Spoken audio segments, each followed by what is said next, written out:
Hello, everybody, and welcome back to Tales on Tap. Boy, if you were here half an hour ago, this would have been a hell of a lot more exciting than this right now is. But welcome in. Thank you so much for joining us. We are on episode 21 of Aerilon, A Destined Journey. A few episodes left before we kick off campaign C 2.5, Sins of the Peacekeepers. Very excited for that. But as always, we are joined by our wonderful cast and crew. How are you guys? Very well, good. thank you. Wonderful, wonderful. So before we get into the important Dungeons and Dragons segment of this stream, we've got some important business to take care of, including talking about some very important stuff. Natalie, do you want to tell us about some very important stuff? Oh, you never call on me first. Okay, so Valkyrie-RPG, it's Valkyrie RPG, do lovely stuff. Nice. Sorry, you can see that I'm not T-shirts. prepared. They do Nice, lovely some stuff dice. for RPG players. That's dice, t-shirts, terrain, horns, stickers, all the goodies. They have a 50% off sale of most of their stuff at the moment. If you don't want any of that and you want the stuff that's full price, don't forget to put our Tales 10 at checkout and you'll at least get 10% off that. That doesn't work on their subscription boxes though, because they're already heavily discounted. They will be at Games Expo, so if you want to come and see us, you can go and check us out at their stall. I do not know the number. It will be on our socials at some point. And yeah, say hi. Buy their goodies. Amazing. Talking about All socials, their that's stuff's also... in the dungeon. Oh dear. And there Oh, goes the hero started point. already. It's fine. It's fine. I think we're all a little bit excited tonight, so that's fine. I Understandable. hear disadvantage on the wind. Smell that? Smells like your death, and it's inevitable. It's true. One way or another. Yeah. So, talking about socials, that is also an important thing. Evan, why don't you tell us all about that? Yeah, and speaking of Valk, they actually made a social post the other day talking about the expo, and as it so happens, there's a lot more social posts about the expo and about everything else coming up. That's going to come up very soon. So if you aren't already following us on social media, please do. And please share, comment, like, all of those things, because that really does help us out there as well. So yeah, we're on basically every social media that you can find, even on Threads, which I didn't know, but I've learned in recent discoveries that we are. And yeah, coming up, there's going to be a lot of hidden gems coming out there, so keep a lookout. Amazing. Thank you very much. And talking of hidden gems, Han, there's also hidden gems that we're also involved in. Yeah, absolutely. So, picture this. You're at the D&D table, surrounded by your friends, and you're like, this is great, but what if there was more? What if I could enhance this? Make it more accessible to neurodivergent players and queer players alike? How about you consider Awfully Queer Heroes, purveyors of modules, spellbooks, NPCs, subclasses, the works. If you head over to their drive-thru RPG or their Patreon page, links are in the dungeon below, you are a whole host of treasures will unfurl before your very eyes, including A Tale of Two Queens, which is their most recently released Kickstarter that's been backed and is now available for download and purchase. And back to you. That was very dramatic. Guys, I will say, we're I love getting... this new Amdram you are taking. Well, I will say we're getting good at this. Dan, there is also more treasures that will unfurl in front of our eyes in coming episodes, namely from one of our sponsors. Why don't you tell us about them? Yeah, so imagine this. You're playing D&D. Don't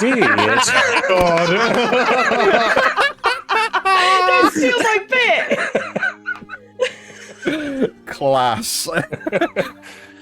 So yes, imagine you are playing D&D and you are coming up to combat, that thing that likes to be done in D&D sometimes when you're not drumming it up and role-playing with your friends.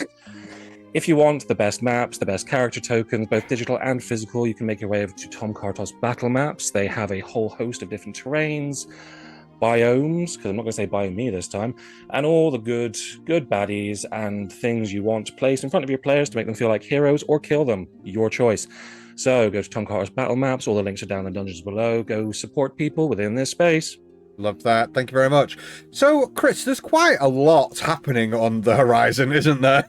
Yeah, there's a lot of movement happening right now. Forgive me if I'm a little bit more still while I deliver my part of the opening presentation. So But no, imagine you're you're right. playing D&D. Imagine you're sitting talking about something. Yes, no, you are right. There is lots of things coming up. As usual, you can find this episode and all previous episodes and all future episodes where you listen to podcasts cut up into 2 easy chunks on Thursdays and Sundays. Also, there's some podcast exclusive content from us coming where we have some discussions amongst ourselves about various topics involving D&D and play and life, which is very exciting. Coming up on the 4th of June, we're going to have the grand finale, probably, of Aerilon, A Damned Voyage, where a lot of people who you know and love, who you've probably seen here before, are going to be returning again from various podcasts out there and shows out there on the internet to join us for an epic adventure. We are going to be at the UK Games Expo, where we're going to be sort of sauntering around, getting up to mischief and meeting people, doing interviews with some very exciting people. Dan, I think you've got a little bit to share about that once I'm finished with this, which we're all very excited about. And then further afield, as you've heard, Aerilon, Sins of the Peacekeeper, will be starting on the 2nd of July. Ooh, exclusive date drop. So get ready for that. There will be lots of promotional stuff happening between them. We're also going to be doing interviews with other people about that campaign and what we've got in store. So keep an eye out for us in other places as well. But everything you need to know, you'll be able to find on our social medias, YouTube channels, and all that kind of stuff. Amazing. Thank you very much. And as always, you can find this episode, all other episodes, previous campaigns, one-shots, interviews, and all other video content over on our YouTube page. If you haven't already, head over there, press subscribe, hit the notification bell, and sit, because there is approximately hundreds and hundreds of hours worth of content on there, from previous campaigns, this campaigns, and more. So as Chris has alluded to, we have some very exciting stuff happening at the UK Games Expo. We have been hard at work in the background, trying to plan, trying to arrange certain things, and we've managed to secure a very, very exclusive and very, very exciting interview with somebody who is, I would say, arguably one of the biggest and well-known names within the Dungeons and Dragons sphere. He was the son of the creator of this wonderful game. Luke Gygax has agreed to sit and spend a few precious moments of his weekend with the crew here at Tales on Tap, where we'll be discussing his current project with GUI Cube, which is the Tomb of Guys and Gax, which is an exclusive bit of content where they take the Tomb of Horrors and kind of amalgamate the ghost of Gary Gygax into that, and it's honestly, it is a really, really fun thing. So we are going to spend a little bit of time chatting with him. We also have a few other exclusive interviews that we've managed to secure. All of those videos will be exclusively found on our YouTube channel, hence the subscribe, notification bell, and all that fun stuff. We are also being interviewed ourselves by a couple of publications, one written, one video, so there's plenty of content on its way for us, and also from other content creators within the space. So UK Games Expo is going to be a very, very busy weekend. It's where it's happening. It's exactly. Where it's happening. And on the back of the UK Games Expo, there is going to be a really fun and really important announcement coming, with something that we have been hard at work on over the past few months. So keep your eyes out on all the social media platforms, and we'll probably announce it here as well once we are fit and ready to announce that. So yeah. As always, you don't have to be a subscriber, you don't have to pay for a subscription to come and watch. You can just watch free, just come and spend some time, chill with us while we play D&D. But if you do want to do that, hit the purple bell down below. It supports the channel. You get exclusive emotes as well as some other channel goodies. You don't have to pay to do that. If you combine your your Amazon Prime account with your Twitch one, you get a free one. Don't have to spend it here. Go spend it elsewhere if you want. Just come and spend some time with us, nonetheless. So, remind me. There's only there's Dan believe it's just Dan and and Natalie. Natalie to roll for recap this week, isn't it? Yeah. So, could you please roll a d20 each, please?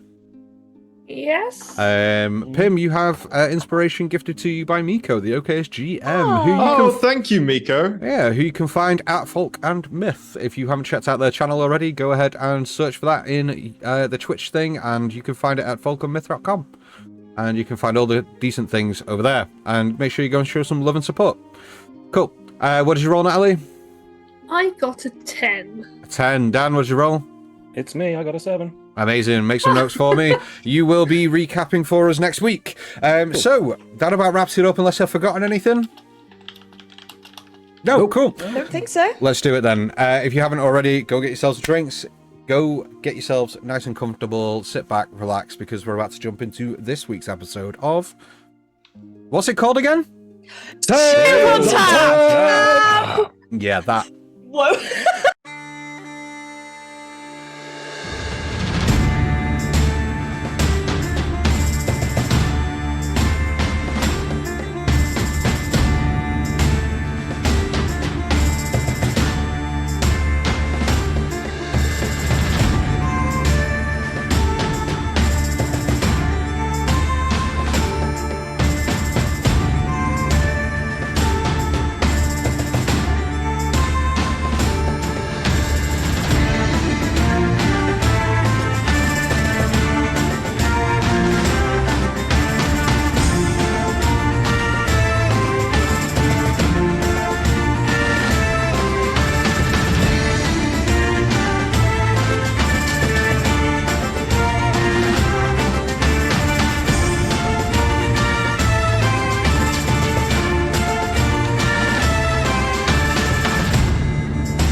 Bumblebee's down! Bumblebee, I'm a bee trapped in an old musty ale cellar deep beneath the ground. I come out of my hiding spot I've made my own the past few hours, and I see a weird spectral satyr come through the wall. As I move to get a closer look, I see a human I've seen before lift up his arm, and the satyr, the others said Kiria, becomes real and falls to the floor, and the familiar man shoves them into a barrel that's been slowly filling with some sour-smelling nectar. He clears the table in the middle of the room of papers and walks outside. I hear the click of a lock just as footsteps begin to get louder, and 4 other bigger folk come in to the cellar. They're shouting for a time before the big fluffy one swings at the familiar man and they start fighting. My wings almost get singed by some fire explosion at one point. They're demanding to know where this Kiria is, and I'm shouting that they're here! But for a moment, I really thought that they heard me, because the quick one breaks away from the fight and begins to inspect the barrels. I fly in to get a closer look as the barrel tips over, and I hear a thud of solid weight hit the ground. The quick one and the freckled one pry open the barrel, and ale cascades. It's everywhere. There's ale everywhere. I can feel it burning through my lungs. My body feels like it's on fire. I was put to sleep again. Not Mr. the Raven this time. Tanner. The wanted posters. It was him. A traitor. The pain. This feeling. I feel like I've felt it before. I'm in a grassy field outside my old house. My dad is coming over to me, the morning sun shining through his greying hair. I'm baking with my mum, having slain the apple beast from the orchard, and helping to pick out a name for my baby brother. The pregnancy's upsetting Mama, so Dad and I are on a quest to the herbalist to help her. I overhear people talking about how they don't want to leave, how this is their home. Now everyone I recognise from home is here, crammed into the Queen's fancy room where Mama used to entertain. I can't see, so my dad picks me up and places me on a statue. No, my dad's picking me up because I'm running too slowly. We get to Auntie Moore and Auntie Essen's house and my parents are crying, my mum cradling her tummy, due any day now, and I'm confused. They say it'll only be for a few days, but I'm scared as they walk away. Not scared, terrified. I'm terrified as I sprint as fast as I can with Moore and Essen beside me through the dense thicket that I used to love. We tumble to the forest floor as an ear-splitting noise rings out. A bright light is hurtling towards me. I hear Essen shout. There's a lot of shouting going on as Familiar Man disappears and all the other folk gather around. I realise this might be my one opportunity to get out of here, so I nestle into Kiria's fur. I hear the humans talk about getting somewhere safe, and then I'm clinging on as we're on the move. I overhear talk with a raven who's going to meet up with them, that this runs deeper than they initially thought. We eventually come to a stop, and the quieter one says he's going to go out and find help, and then promptly leaves. The quick one returns with the raven who isn't actually a raven, and they're talking about how they are the unseen, and he's saying to this Kiria that he's never that far away. Never that far away. It feels like you are, Eddie. As the blinding light fades to solemn darkness and decaying flora, a figure is walking towards me, arm outstretched. It says I'm a remnant. It's in front of me. I'm forbidden to leave. Its hands clasp around my throat. I can do nothing but scream. I'm not doing it again. Wow. We're all praising. That was genius. That dude. was so Were you good. a bee? How you I was a wrote that. bee. That was so You're a bumblebee. good. For me. That was amazing. Well done, mate. Very, very, very creative. was So, cool. in this week's episode, will the party finally bring Kiria back to the land of the living? Has Virgil set upon a new path that is one full of enlightenment and change? Will this whole castle of sand start breaking and falling in and around them, suffocating them with granular sand? I don't know where I was going with that. You Article. so nearly know. stuck the landing. I know, it's so nearly good, there. so nearly good. Stuck the landing. No, it's great. We picked this episode up with you, Virgil. Oh, Bag on the shoulder, new purpose in life in your heart, setting out from the door of the temple. You enter back into the middle city, and the moment of clarity hits you as the emotions and the panic from before subside. You know exactly where you are within the city. You've been here many, many times. A sense of familiarity, but a sudden sense of, okay, what now? So what would you like to do?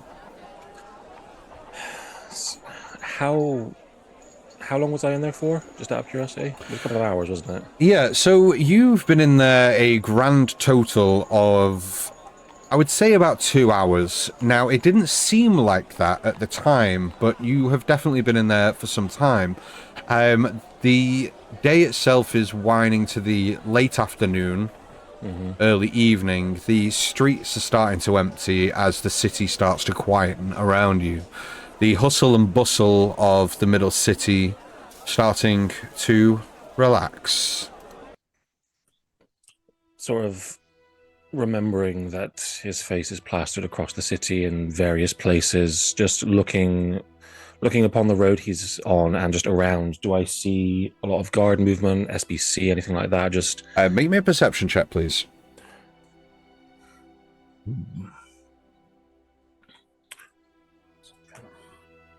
it's 15. With a 15, you'll see that to your left, to the end of the road that you're currently on, there are in fact 2 city watch posted at the very end. Now they are roughly around 200 to 250 feet away from you, so you can spot them, but you don't see that they're not exactly looking in your direction. They seem to be not in a heated discussion, but quite an intense conversation between each other. Okay.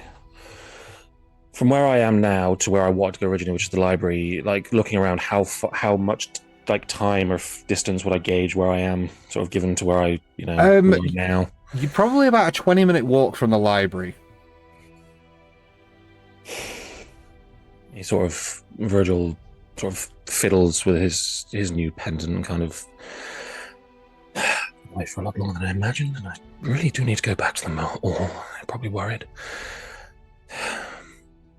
No, Let's go back. I can't waste more time. Not that I wasted time, but you know what. Shut up, Virgil. Let's just go.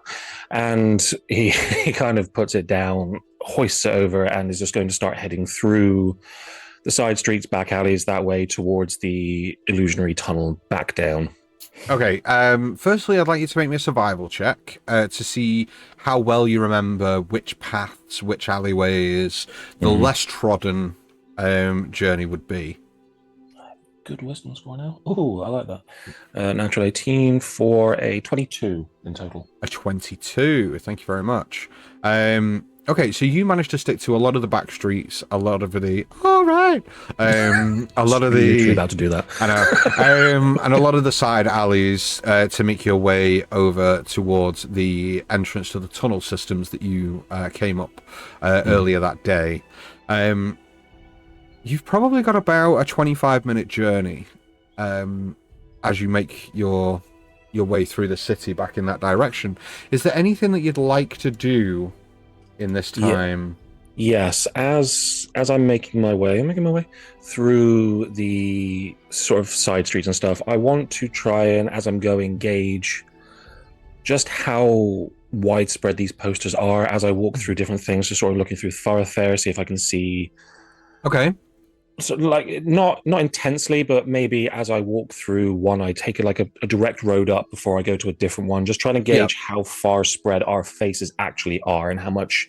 Okay, are you actively trying to search this out, or are you just relying on your passive perception to do this? I'm gonna say I'd be relying on passive more than anything else. I wouldn't be actively looking for our faces, but I'd be looking for glimmers of sort of Edivir's drawing or Kiria's drawing or my drawing, just not like nothing intense, but just a vague, like something that would, That's fine. What's your current passive perception now that you have switched gears a little bit? I know.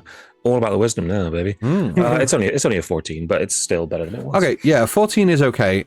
You see that they're not plastered on every single street, on every building, on every lamppost, but there are more of them around now than you have spotted before, noticeably so.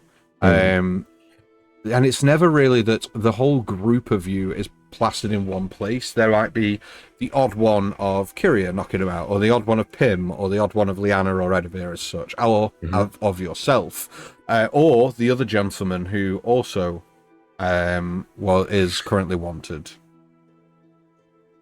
If I do see one of the gentlemen that is currently wanted and it is close by, I'm going to rip it down and fold it and take it with me, just so we have one of those. Okay, yep, that's perfect. We can do that. That's no problem. Was I always in the middle city? Like from what I realized, was I did I travel? Yes, I was always in the middle. Okay. That's fine. Compared to the lower city then, does it look like there's a sparser amount of posters compared to what we saw down in the UC? Like he's not quite got up as much. So, it's not that there's... So the thing you have to realize is within the UC, there is a central hub that a lot of people frequent within that area of the city. And thus so there is a greater need to have more posters within a small per square mile capita, if that makes sense. So it looks like there is a lot more, but if you can imagine the grand scale of the middle, lower and higher city, there's probably more throughout this area than there is down below, but they're just in a lot smaller kind of area of the UC. Okay, that's fine. Then, sort of having picked up all of that, I will just head straight to the illusionary tunnel and back down. Okay, so you start making your way back down. Excellent. As we cut to Pim, Liana, Edivir, and Mr. the Raven, you all hear this ear-deafening scream. Now, this isn't a sequential happenings of events within chronological time order. So it hasn't been 2 hours since Virgil left before this event happened. So we're now currently roughly about an hour-ish behind Virgil now making their way back through. But you see the contorted body of Kiria float, levitate above the ground, and this ear-deafening scream echo not only throughout the confines of this scratch, but more than likely the very local vicinity within the slums. As Kiria's body, and through the scream, you also hear the audible pop and crack of bone and marrow tissue going as Kiria's body contorts and bends in an unnatural way before, as the scream subsides, Kiria's body just drops like a dead weight onto the bed in front of you. And as the body lies there, from the crest of Kiria's red head, you see the red hair. Brown. Apologies. It's because you've got red hair. Apologies. Yeah. Apologies. Kiria's. Yeah. You see that Kiria's brown hair shift and change and become shock white in color, all the way from root to tip. Her body corporeal, but lying motionless, seemingly lifeless in front of you. Eddie I'm gonna go up and check the pulse. And for those of you at home, you can now see the character sheet. Oh shit! And for those of you around the table, I'm sure Han is about to drop the I had artwork. to put it into the Tales community server so that anybody can look at it if they so wish. There you are. But you all find yourselves there. The Raven turns. That's badass. So good, right? But Mr. the Raven turns to you and goes, "Oh my God, that I've never seen before. And what is happening? What is happening?" And he rushes to your side and drops to his knees and grabs Kiria by the shoulders and goes, "Come on, Bumblebee. Come on, come back to us." As the others run forward, Liana had been right by her side this entire time, and then when the scream was let out and she starts to turn white, Liana scrambles back, almost like past each other, because she's freaked the fuck out. So she scrambles back to the other side of the room. Yep. Very fair response. there is almost like a knee-jerk reaction by the time sort of anyone's attention comes off of Kiria.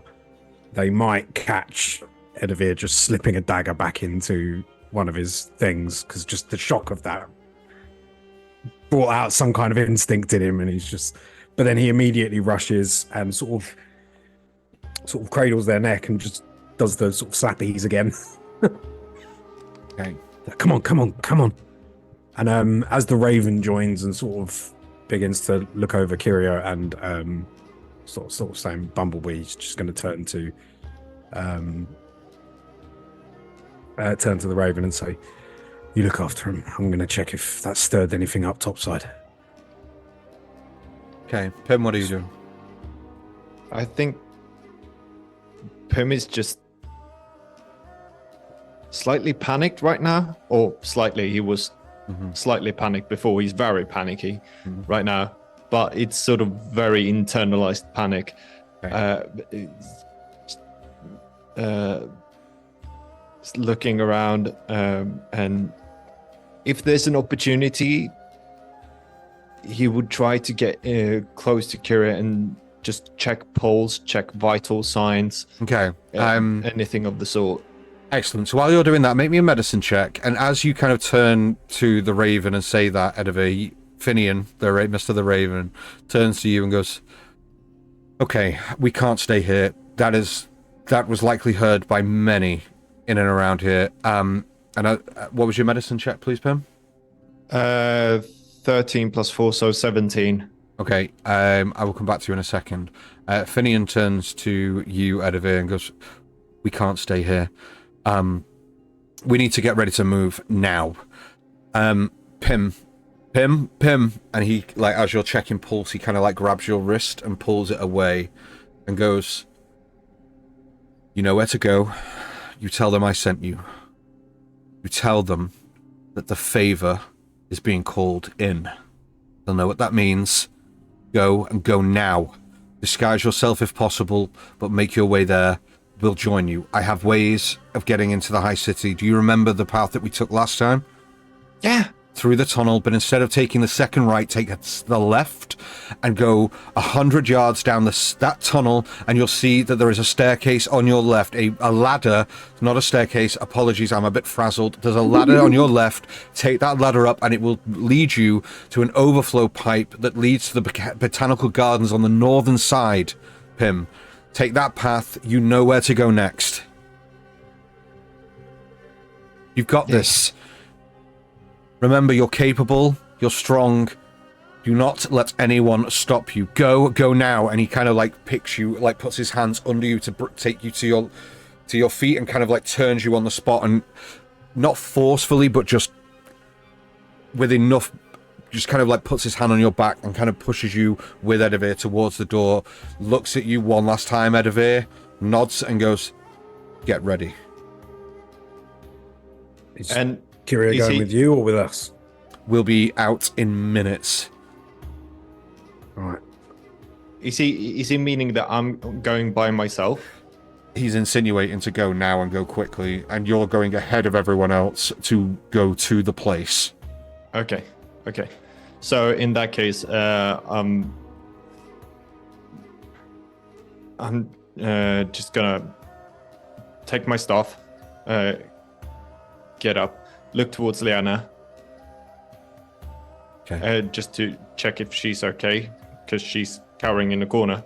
Mm-hmm. Yeah, she's still freaking out a little bit, but she's calmed down that everyone's talking, but she's So still... I'm quickly gonna run up to you, put my hand in yours, and just say, it's fine.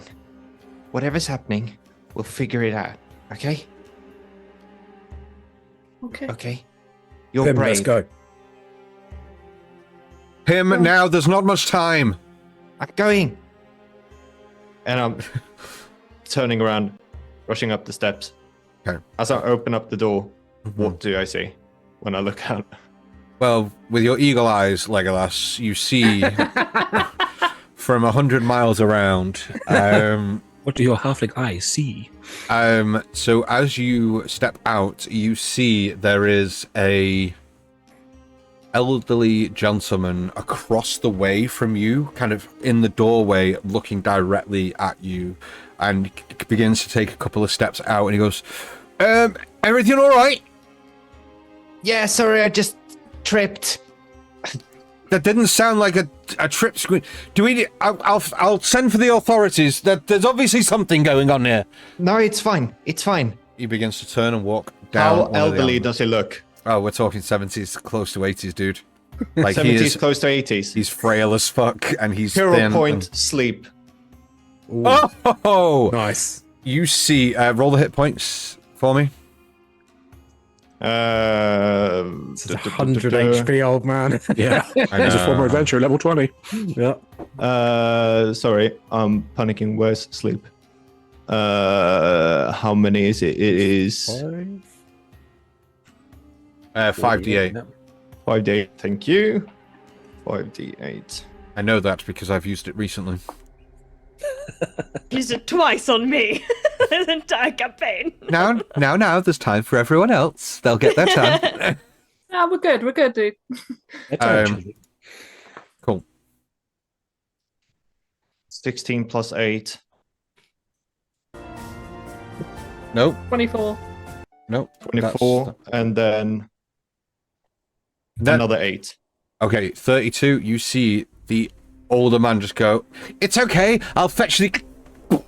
and just whack, hit the ground, and you see this happen in front of you, Edivir, as Pim just kind of reaches out one hand and casts sleep on this old man. Well, Edivir is kind of like hunched into one side so as not to be seen by this guy. Mm-hmm. So when he sees Pim put his hand out and then the thump of a body, just like, did you just kill him? What do you think of me? No, of course I didn't kill him. Just don't slap him awake or anything. I gotta go. Bye. Right, stay low. He's already gone. Okay. Him. Him just starts darting off. Okay. Can I sort of try to get some kind of vantage so I can see any of like sort of the alleys and avenues coming towards our position, so that I can determine when we're ready to leave, which one is either doesn't have people coming towards us or is less traveled, like a safe exit. Yeah, sure. So you would be able to get. You are quite dexterous, so you'll be able to get a vantage point. You'll be able to climb up on some of the top of these ramshackle kind of huts. I know nothing's too tall here, but No. But the thing to consider is that these have been makeshift, and some of the bits that would have been made to use roofs are going to be and quite it's also fragile. very dark down here, so I imagine Edivir would see any approaching guards from like torchlight and stuff like that. So that's kind of more what I'm looking out for. Sure. I'm not going to make you roll. You've climbed almost sheer fucking walls at this point. So I'm not going to make you roll to climb on top of them. So you managed to get a good vantage point. I would say around 25 feet away you see there is a slightly taller kind of one of these little building things. About 25 feet away from the current scratch location. You quickly hop across a few of these huts to gain the tallest possible position within around 150 to 200 feet radius. As you get on top, roll me a perception check, please.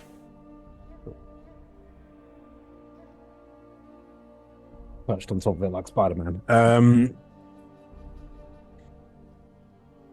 That is perception, yeah? Yes, please. That is a 15. A 15. Okay, that's good. That's enough to see.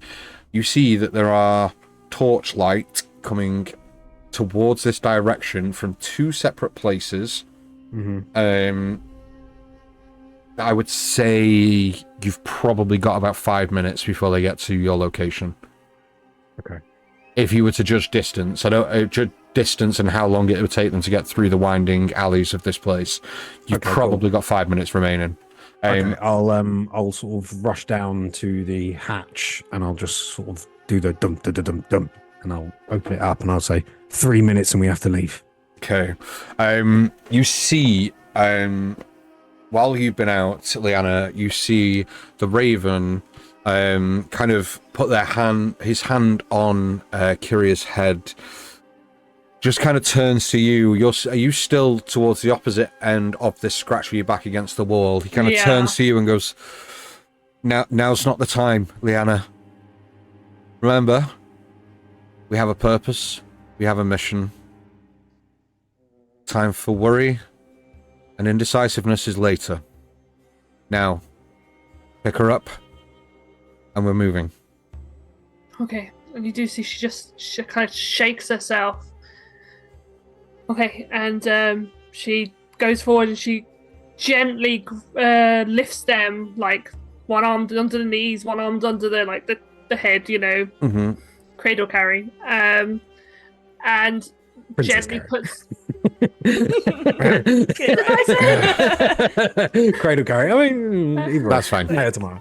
I move them onto my back, because there's a ladder. So yeah, and then I'm after you. I have no idea where I'm going. Okay, so as you put your head in wait. Edivir and say 3 minutes remaining, that's when you hear the wait from Liana.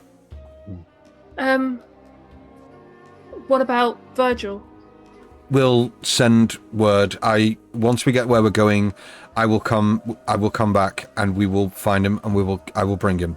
We know Don't which pipe he's most likely to come and go from, so we'll leave a little mark there to let him know that we've left. Hopefully he notices it. Okay.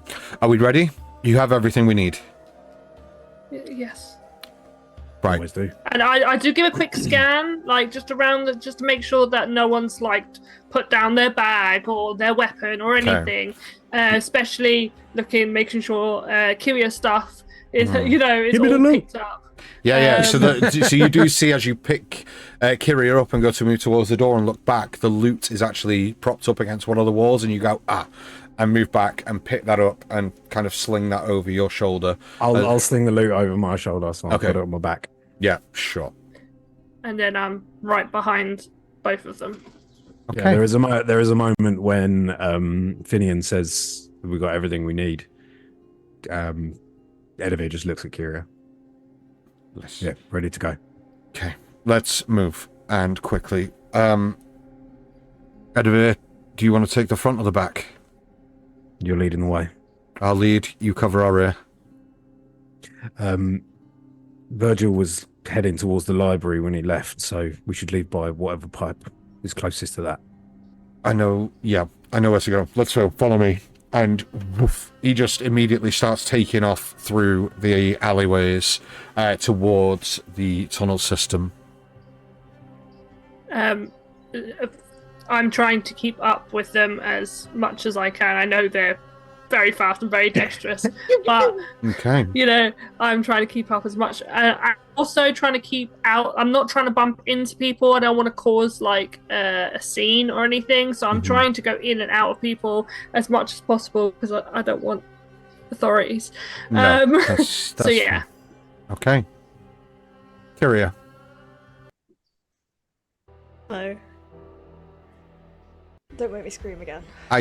You only scream when you feel like it's necessary, but try not to try to give people a warning, please. Does that all apply to all of us as well? Because there's been a few times. Yeah, it applies across the board. Kiria.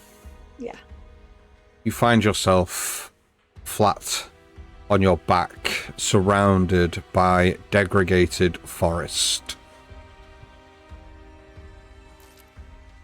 You reach down and touch your throat, and it is sore to the touch. You feel as you kind of place your hand there, you kind of wince in pain. I kind of push myself up onto my arms so I'm kind of got more of a view of what's going on.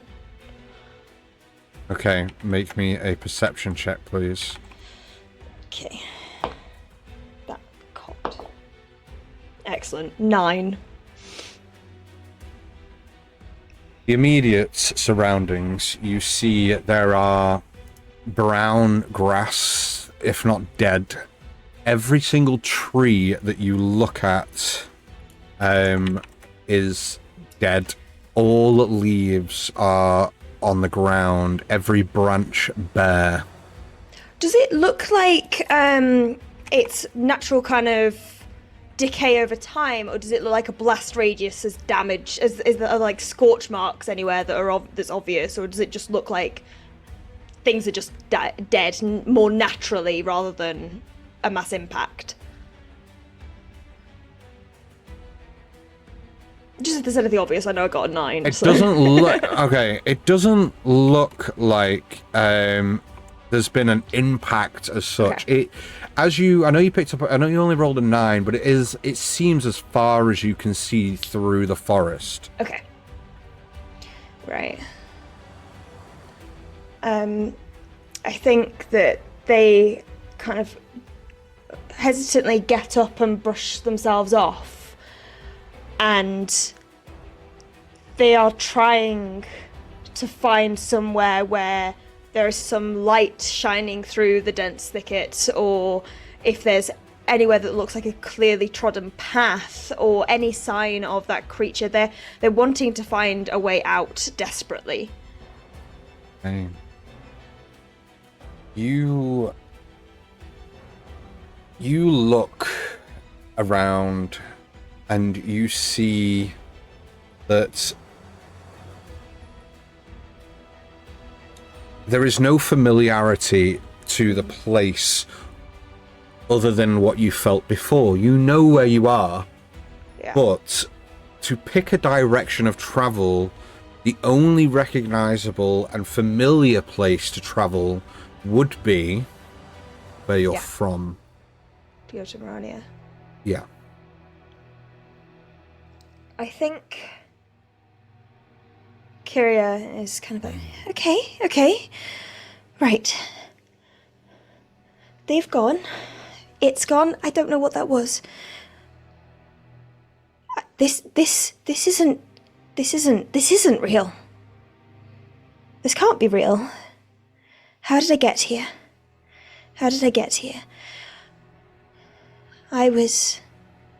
incorporeal again.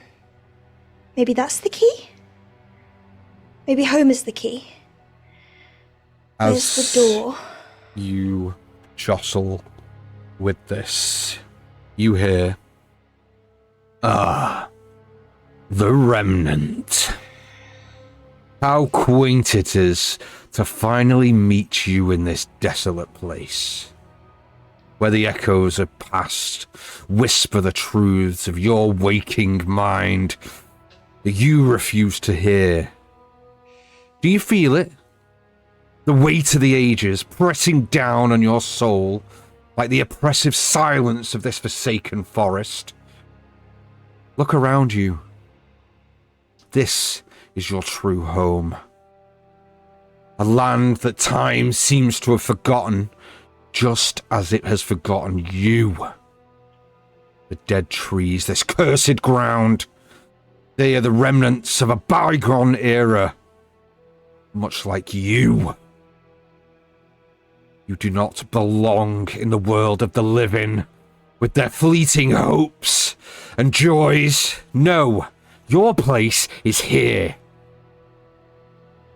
You see, you're not just a wanderer lost in time, you're a relic, a shadow.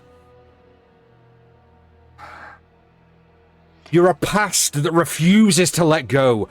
The world that you are trying to cling to, with its bright future and endless possibilities, it has no place for you. They march forward towards you. I belong where I'm wanted. Why? Why fight its remnant? Why struggle against this inevitable pull of true nature? Just embrace it. Accept the truth that you are not meant for that world. You see, here in this place, you can find solace with me. You can find a place. Just embrace the past. Embrace where you belong. Where the pain of change no longer haunts you. Stay, and I promise you a reprieve from the endless turmoil of the world that has moved on without you. Stay and become one.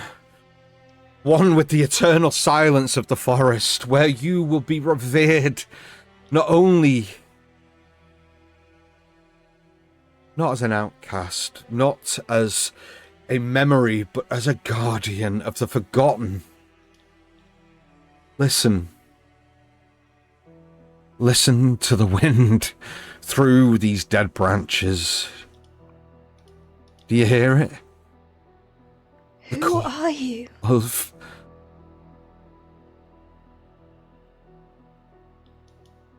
It's not about me. You are the remnant, the last thread that has to be unraveled. I cast check thoughts. Okay. If I can. Okay. Yeah. I'd like you to read me the spell description, please, because I need to know if you're able to cast this on this. So it says, for the duration, you can read the thoughts of certain creatures. When you cast the spell and as your action on each turn until the spell ends, you can focus your mind on any one creature that you can see within 30 feet of you. You initially learn the surface thoughts. As an action, I can shift my attention or I can delve deeper. And if I delve deeper, the target has to make a wisdom save. Okay, so do they have to make a save initially? Not initially, no. I get surface thoughts kind of as a freebie, and then if I want to kind of probe deeper, then I have to go for... they have to roll a wisdom save. Okay. So, you cast Detect Thoughts. These are the thoughts that you hear. Foolish remnants, they think they can resist. The seed of doubts are already planted. This place is for them. They don't understand. Forest is more than they realize. They don't agree. I am trapped. I'm trapped. I'm trapped here. Please, please, please make this work. Please make this work. I need them. I need them here. Why?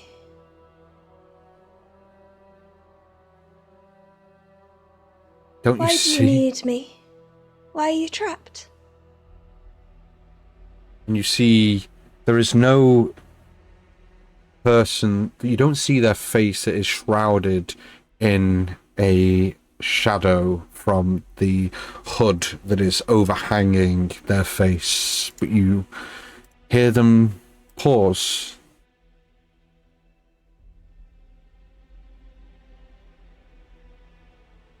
You don't understand. Then explain to me. I can help you. Just listen to me. Just sever the ties to the world that you no longer belong to. Remain here and let the past be your sanctuary. After all, you are the last piece of the puzzle. Just surrender. Just surrender. Just surrender to me.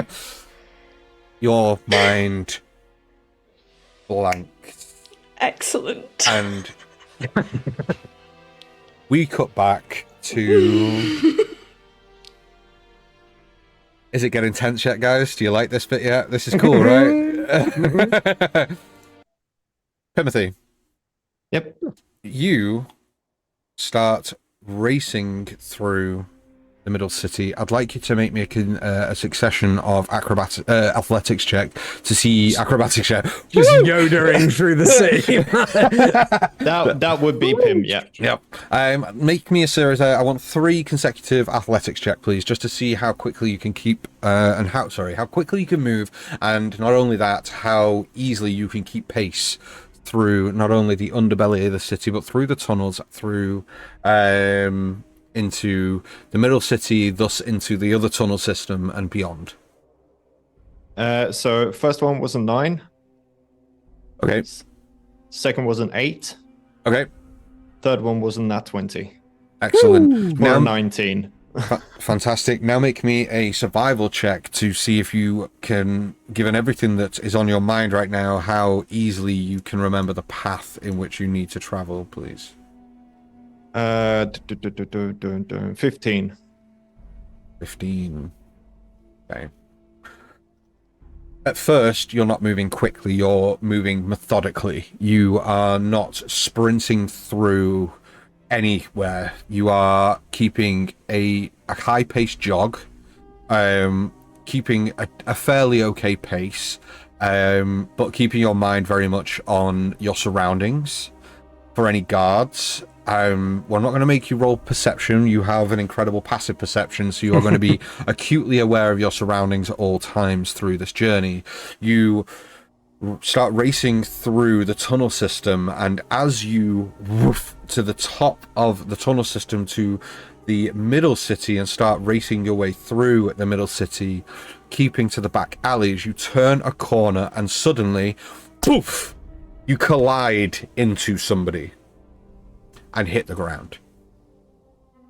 Virgil, as you also coincide your journey back through the middle city towards the tunnel, a little halfling individual just crashes into you and hits the ground and kind of sprawls on their back and rolls once onto their knees and looks up to you. You see Pim. Pim? Are you okay? Surprisingly. So many questions, but no time. You need to follow me. Okay, you'll have to explain as we go then. What's wrong? Everything right now. Kiria screamed, shit's about to go down. I'm not even gonna say sorry for that one. We need to go. Do you apologize for swearing? Okay, fine. I didn't know you apologize for swearing. Virgil will just very quickly start keeping pace with Pim, sensing tone more than anything else. Okay, Virgil, just for my reference, have you donned any of the equipment that you had within the bag, or is this just still slung over your shoulder with Okay, so that's slung over your shoulder. The bag's on your shoulder, the staff's in your hand, and the shield is in the other hand. On the other hand, yeah. But you're It's just either not. it's either that or attached to the back of the bag because he's not quite had a chance to put anything on yet. So it's very much a case of just bag, shield attached to the back, and then staff probably in one hand, like a big walking stick. Okay, excellent. You guys start dashing off through the middle city. Pim, you will have seen all this equipment just casually on Peugeot's. I'm going to change your name on Virgil's shoulders and back as you both begin to start dashing off through the middle city. Right, so we need to talk about your backpack later. Oh no, Pim. So Kiria screaming it sounds like a natural thing, but you seem worried about it. What's going on? Kira was screaming, bones were cracking, they're not waking up, and the color of their hair turned white. This is all because they're turning poor. We're heading to the grove. The druid place. Yes. Right, okay. Fine, we'll sort it out when we get there. Yes. When we get there, let me do the talking. Okay, I will trust you with your own magical people. You're gonna have to calm down before that, though. We can't go in this kind of fluster. A few breaths. Will do. You okay? No. And I keep running. But he keeps just understandable. Hoists up and then just carries on behind him. How long would you? How long would you say, DM, that it would take us to get to the grove from here? So through the tunnel systems, you're probably about half an hour. Half an hour. Yeah, Okay, half an in hour, that case- 40 minutes, there or thereabouts. In that case, I'm gonna summon Bark next to me, just in case shit goes down and we need to escape quickly. Okay, no problem. You do so.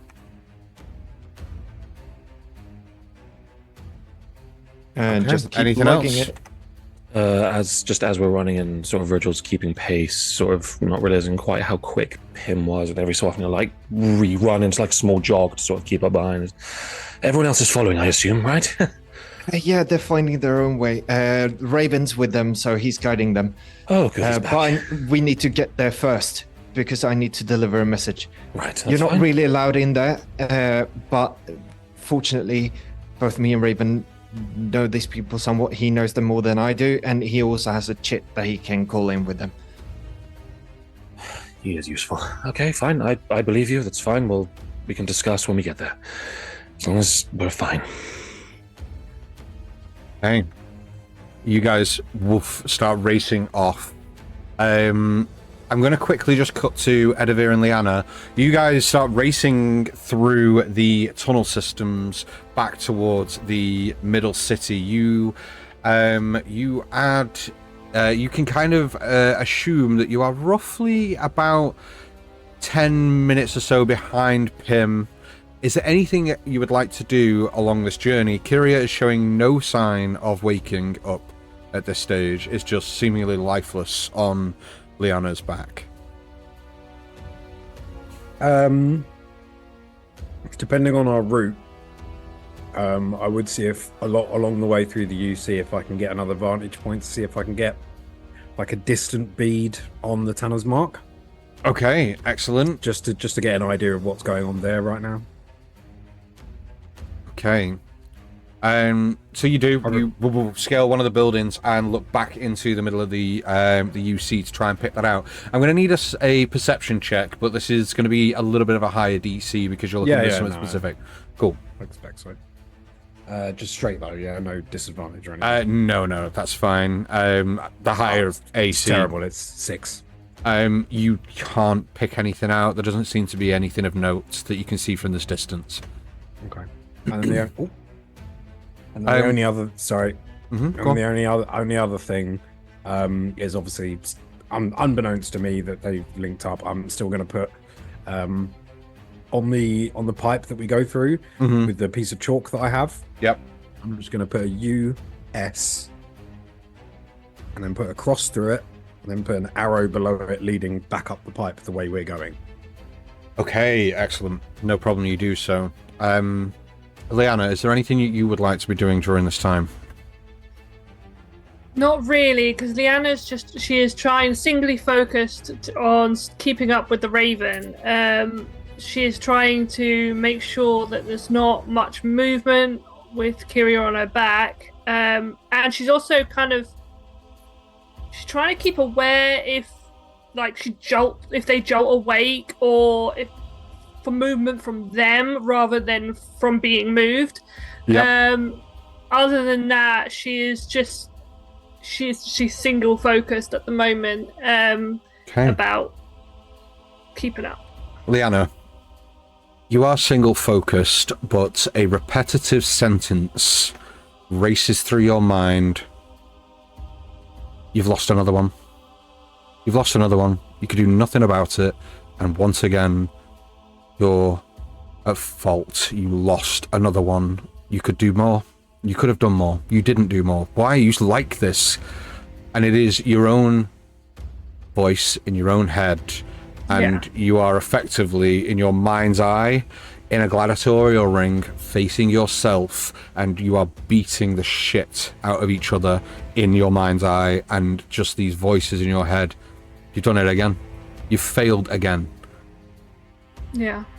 I can even say it would add to that I'm not just beating myself, it's that everyone I've lost, so my brothers, my mum, my dad, and then my friend from the gladiatorial is flashing before me, and I'm almost listing their names repetitively, and Kiria gets added on to the end of that every now and again as well. And she's not looking great. Cutting back to Pim and Virgil, I'm going to be periodically fast forwarding you guys through the city as we go. Pim, Virgil, you race yourselves through the middle city, keeping to the back streets of the city, make it through the tunnel, into the tunnel system leading towards the high city that you've been shown, Pim. And you remember, and you are repeating to yourself, don't go right, go left, don't go right, go left, don't go right, go left. And as you get to that T-junction, without a second thought, you just woof, and just immediately spin. And Virgil, as you kind of like get there, you've been through this tunnel before, you instinctively go to step right and see Pim just shoot off left and just have to like immediately spin him. And and as you spin, Pim is already now 20 feet ahead of you, and you have to go, oh, okay, and start like sprinting to catch up to Pim. That is how he runs.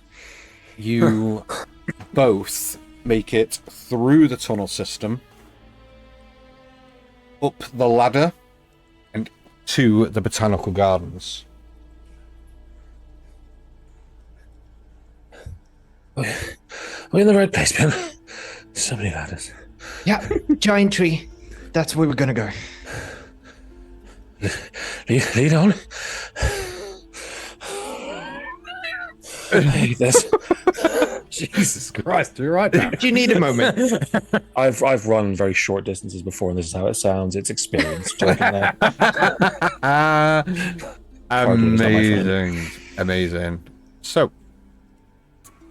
you rush towards the giant tree, Pim. Do you remember what to do? I need to touch the tree. Make me a history check. Can I guide myself? Sure. Yep. Actually, screw it. I have an inspiration from Miko. Using my inspiration. Hey! Nice.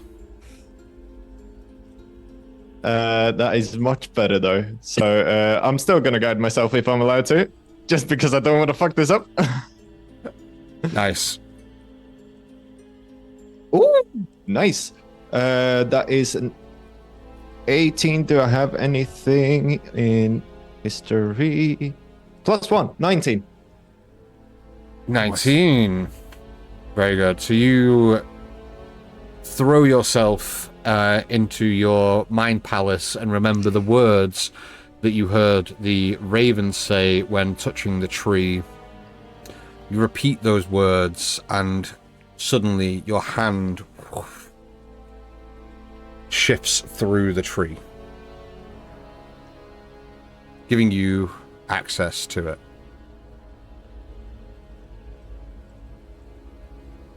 What do you want to do? Sorry, just a quick. Will I be behind Pim while he's saying these words? You will, yeah. Are they common or are they a different language? They are in common. Okay. What does he say? I'm trying to find it. Me too. He tried to like glance past that. You wouldn't Yeah, let I know. Do we know what episode it was? 15. 15. Oh, Uh-oh. they're scrolling back. Um, I'm surprised you actually remembered what episode it was. yeah, me too. God damn it. That's Anyway, the thing that's the thing I'm most impressed I will tell you in a bit, Yeah, Virgil, once I find it. that's Let's fine. move on. But Other you see Pim's hand move into the tree. Alright. Step through. Do they know where they're going? Do we need to wait? They know. It's fine. Just Okay, cool. And yeah, Virgil will step through stay the behind me. wood. Okay, so you do so, and you step in to a familiar place, Pim. And Virgil, for the first time, you see that as you step through into this tree, a beautiful grove opens up in front of you. Almost, you see there is I'd say maybe a half mile, it appears. Maybe that's a bit too much, maybe a few hundred yards or whatever, around you, and it's kind of like this rolling hill meadowland with tree. There's this huge tree within the center. You see that within the hillocks, within this kind of place, there is buildings and such that have been built into the hills. Okay. It's like Hobbiton. Essentially, yeah. Yeah. Does it look like there's an edge or a roof to this place? Like looking around, does it look like it stops at a certain point, or if there's like a dome? No, to it? it doesn't. It seems to stretch to the horizon, but the illusion itself, you can see that where it was late afternoon, early evening, it is a beautiful summer's day where you are. And where there was lots of cloud overhead, it seems like there is not as much, and idyllic surroundings. This is where you came, Pim, when you came to talk to the druids. Yeah. It's beautiful. I wonder if it's an extra Yes, dimensional space. but don't expect a warm reception, because I just brought an outsider, so we might have some stuff to deal with. But I mean, I knew druids were a little bit insular, but I didn't realize they were that, aggressive towards us. Pim, we can be. for a bonus point, I've got it here, but do you remember the name of the druid? Thalia. Yeah, well done, mate. You see Thalia who is currently at the tree, kind of one hand on the tree, one hand on their chest, kind of turn and look back, see you and see Virgil, and you see their face just kind of a flash of frustration and anger across their face as they begin to march towards you. What is the meaning of this? We need help, Thalia. Timothy Raven's Quickfoot, calling we in. had an agreement. Raven's calling in his chat. Finn- Fabroid. You have a lot of explaining to do, young man. Yes, ma'am. And you are? This is my friend Virgil. Yes, Virgil, pleasure to meet you. Lovely extra-dimensional plane you have here. It's quite lovely. Stop with the smoke. My arse doesn't need I it. could do the roll-up. Do you have one? And you see she steps immediately towards you and quite, I wouldn't say aggressively, but with a very quick intent, places their hand on your chest, and you see them close their eyes for a split second, pull it away ever so slightly, and just kind of like looks at you and goes, Very well. Welcome, Virgil, to the place that you're not supposed to be. Thank you for having me, Thalia, of the place where I'm not supposed to be. It's a pleasure to be here. It won't be shortly. Follow me, both of you. Are there more to join you? Yes. Oh, yes. Wonderful news I did not want. Very well. Trust me when I say this, none of us wanted this, Thalia. Why, okay, now is the time for explanations. What in the blazes has happened? For the sake of brevity, I'm letting them know. And you see them just kind of like raise two fingers to their temple and just kind of rub very slowly. So they go, wonderful, we're a sanctuary for all folks. We've spent years keeping the secret for just anyone to wander in. Isn't that glorious? And you can see that she's visibly frustrated. Anyway, as you are recounting the tale of what occurred within the last few hours, Liana, Edivir, and Mr. the Raven, you guys at this point are, and Kiria, apologies, of course, and Kiria. You had one job. Damn it! We need to retrace our steps. Apologies. Of course, Kiria is there. You are all now towards the top end of the middle city. We're just moving things forward a little bit. You get to the tunnel system, and as you get to the tunnel system, the Raven turns and just kind of looks at both of you and goes, "Are we all right?" Lead on. Okay, where we're going, it's probably not going to be the warmest welcome. Edivir, I know your proclivity to reach for your waistband. It is not necessary when we get there. These are usually quite welcoming people, but in these circumstances, probably not. But even though we'd probably best be on our best behavior and mind our manners. All right. I've only just started trusting you, Finian. Let me decide what I do with my waistband and what's on it. I was referring to the... Anyway, there's no time for this. Well, yeah, what do you mean? I don't know. Get your mind out of the gutter, even though we're in it. And he just starts heading down into the sewers. For the period where Finian asked us if we're okay, and Edivir acknowledged, and Liana didn't say anything. Edivir did shoot a quick glance over to Liana to see if they seem like they're focused. Okay, you do have a brief moment as Finian just dives straight down into the tunnel systems. You could probably hear her muttering names you don't recognize, but then there's Ombrin and Kiria is also in there as well. But it's a list of names that just keeps replaying over and over again. I mean, Okay, Arya Stark. Edivir doesn't like to be interrupted when he's muttering to himself, so he's just going to let Liana go through it. Okay. Excellent. We'll talk later. Okay, so you both start heading down into the tunnel systems. You follow Finian straight through. Before long, you all three arrive in the botanical gardens within the high city. You all three race towards the tree. Somewhat perplexed, you kind of like look at him as if, is this actually the location? And he immediately places his hand on the tree and mutters a few words under his breath. Please, tree, open for me. How long does this process take? Seconds. Oh, okay. Of him placing his hand on the tree and muttering the words that I will find and tell you later.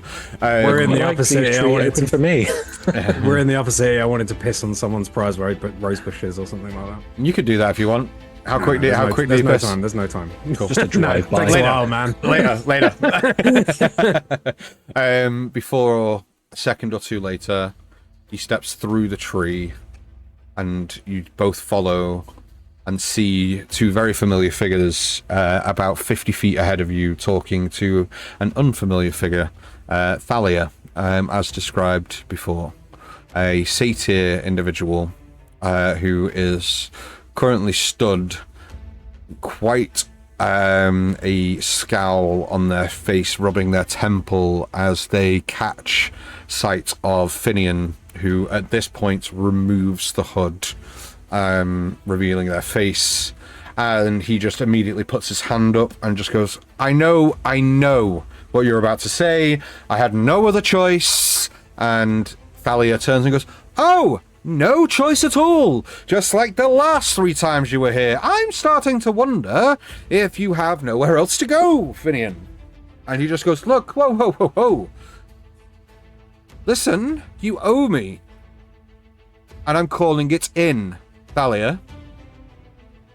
Help us, and we'll call ourselves even, which I might add, Thalia, we're probably still not, if you remember. And she goes, yes, okay. Look, your friends here, and, well, Timothy's explained what's happened. Is this the one? Oh, they're a satyr. How quaint! Aren't you a satyr? Well, yes, but we don't see many of our own kind. Especially not in this part of the world. Well, real recognizes real. Can I clarify? that. Can I clarify something? Are we outside? It appears so, yes. It looks as though you're outside, yeah. Where you're stood. You are not in the high city, but you appear to be outside, yeah. Edivir is kind of, since we've come through, has kind of tuned out from everything that's going on in a very sort of lost focus, in a very un-Edivir way. And he's just sort of looking around, but not moving his head much, just moving his eyes a lot. And then he just goes, this is a fucking big tree. I don't think we're inside the tree. I think maybe. I've never been inside a tree. As you say that, Thalia goes, oh no, you are inside the tree, and aren't the trees inside of it? It's a thing. It's hard to explain. No, this is magic stuff again, isn't it? It's an extra dimension. It's an extra plane of space, essentially. What does that mean? It's space within space. It's difficult to describe. No, you're not. Then stop. I love how Kiria's unconscious and Edivir's having a migraine right now. An existential crisis as to what extra plane means. He's like, nope. No. Don't want to know about that. Don't want to know about that. We're in a tree. Thalia. As Virgil starts talking, the concern and the look that was on Liana, she stops and she was like, oh, did you find him? And she looks to Pim. Yeah, we sort of ran into each other. I see what you did there. Yes, we did. I completely didn't even notice you were here. How did it go? I'm glad I'm such a keen part of your mind, Edivir. I'm sorry, there's a lot of stimulus going on right now. I'm joking. It's fine. I may not have found what I wanted, but I think I found what I need. We'll put it to that for the moment. What's going on with Kiria now? At this point, sorry. You see, so you'll have heard the recount from Timothy anyway, Virgil, but you see at this point, Thalia is, I wouldn't say marching, but with purpose walking towards you, Liana, and just looks at you and goes, may I? Pim's just gonna nod. I take them off my back and I'm like, I can put them where you need them to be. Sure. Here's probably not the best place anyway. You're the same ones who helped Pim, right? One and the same, yes. Wait. Pim! And she just looks at you and just goes, you promised! Not to tell them where you were. No, he went with the Raven and he came back better, I assumed. And he was just saying about how keeps bringing people. I put 2 and 2 together. Sorry, kind of like, I didn't mean to. She looks at you, looks at Pim, and just kind of like wide eyes, and just like. Anyway. I haven't said anything. You really didn't. Your scolding will come. Look, all of you are. I'll lean down to Pim. Sorry. I still don't know what I said wrong. Pim staring daggers. Thalia turns to you all and goes, look, where we're going, there isn't much space for everyone. You're all welcome to come and wait outside. We're going to go to my home, but you're all welcome to rest. If you are hungry, we'll provide food. You're free to walk around the grounds. make yourselves comfortable. If you would rather come, you can, but just stay. There's only going to be room for a couple of us inside. Is that okay? What are you intending to do, just out of curiosity? I'm going to try and help in whatever way I can. I'm not leaving her. Them. I'm not leaving them. Well, either way, look, follow me, all of you. Let's go. Okay. And Thalia begins to walk, and you see Finian very much keeping pace next to Thalia. You see, Pim, you will hear with your passive, Finian just kind of turn around and go to Thalia and go, it doesn't look good. You do what you can. They mean a great deal to me. I fear that I've gotten them into a lot of trouble already, and I can't lose them. Just, Thalia, please.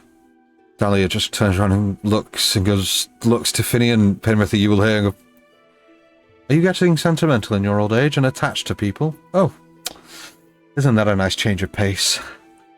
And as they're walking towards the property, you see, as you look towards this wooden door that's kind of set into this kind of hill with a couple of windows on either side. Thalia walks, opens the door, and Finian and Thalia walk through. Who else is going in? So, Liana, you said you're not leaving them? I would probably be first at the door then. So I will stop at the door, waiting to... She doesn't really know whether to come in or not, like whether she's been invited in. So she's going to look at them standing at the door. As you do that, like, Thalia turns around and just goes, oh, yes, that's exactly what I meant. Just at the doorstep. Come on.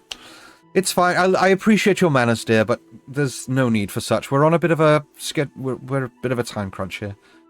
Well, sometimes when you enter places where you're not supposed to be, you get in trouble. And she's kind of muttering that to herself as she's coming forward. As you go in and start placing Kiria down, Edivir and Virgil, by default, you guys are going to have to wait outside at this point. As you place them down, Thalia walks over to you, Liana, and very briefly places their hand on your chest, closes their eyes, and goes, you need tea. And as you're placing Kiria down, Thalia walks over to a kettle by the fireplace, picks it up, pours some liquid into a cup, walks over, hands you the cup and goes, sit down over there, drink that, breathe, I'll get to you next. Question, Okay. DM. Tea. Is this spiked? Is this the same shit that I drank? You, however, Pim, as the cup is handed and Liana, you're being asked to sit in the chair at the other side of the room.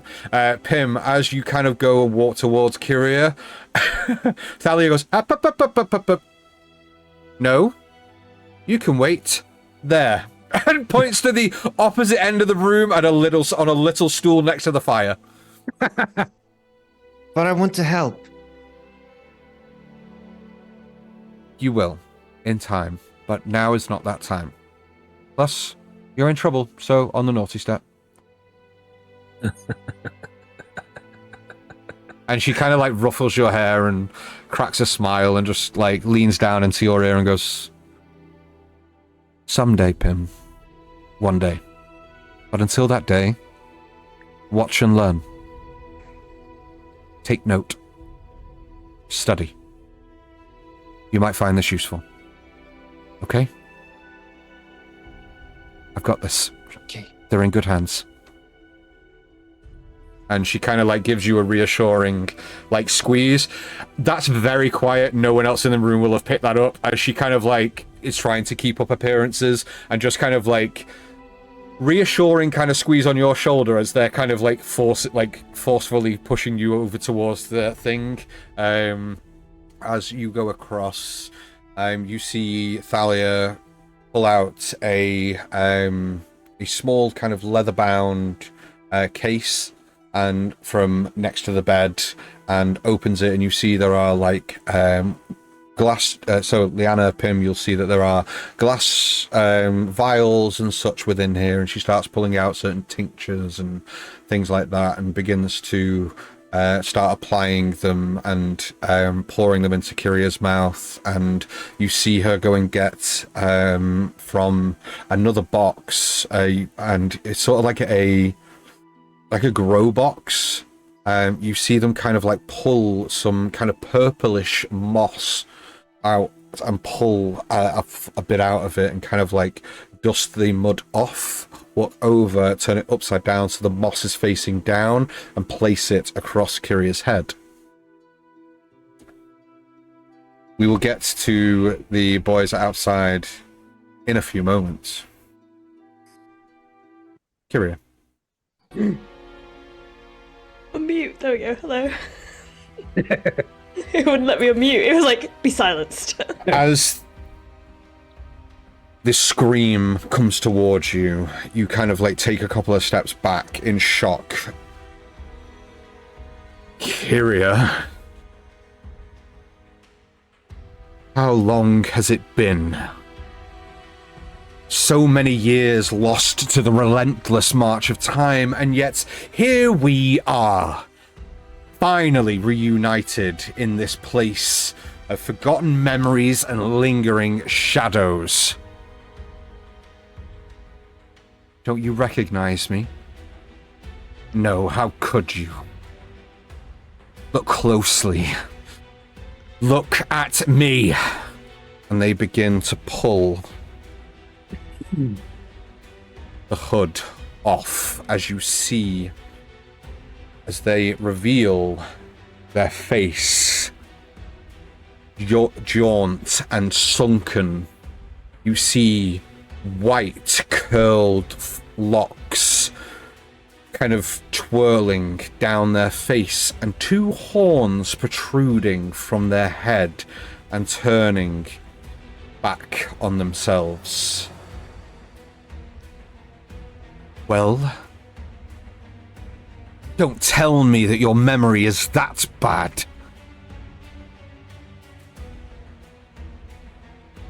Look closely.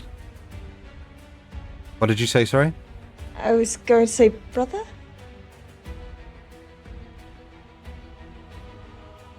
So mother and father were right about you. That's right. I am your brother. Lost to the annals of history, swallowed by the darkness that has consumed our home. No, what happened? I have wandered these lands for eternity, it seems. Adrift.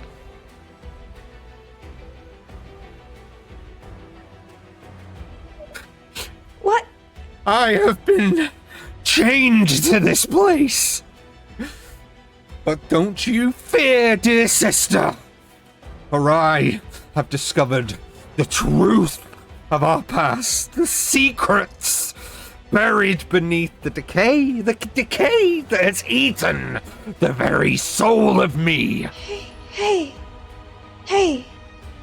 what did they end up calling you? Hey, it's okay. It was the name that you chose. You chose the name that has cursed me all these years. I You didn't... see, here I have discovered, I have found a purpose, a power that descends life and death. You see, Kiria, I am not merely your brother returned. I am the keeper of this place, the master of it. You see, the past that haunts you, remnant, the remnant of this place that so desperately you cling to. See, I am its guardian, and without you, I am forced and cursed to live a life, it seems, a life, but not a life. Not a life, a death, all intertwined. This is my dominion, but it doesn't have to be, dear sister. It can be ours. It can be ours. Wouldn't it be nice? Wouldn't it be exactly what you've been looking for? Family. See, with you, we can return this place to what it once was. I have a family. Who? Those people that didn't even care for us, that didn't even stay to try and help, that watched from a distance as our people were... No, you who have been lied to, who have been forced to swallow, I can't, Kiria. Please stay. Embrace this reunion. It's a chance. It's finally a chance, not for you, but for me as well. You are trying to trap me here just as you have been trapped all these years. Let me go and I can find a way to get you out of here. No, please. Dakon! Accept your place by my side, Kiria. Let the world of the living fade as it should have done those years ago. Because here we can reign. We can be free. We can bring it back. Please.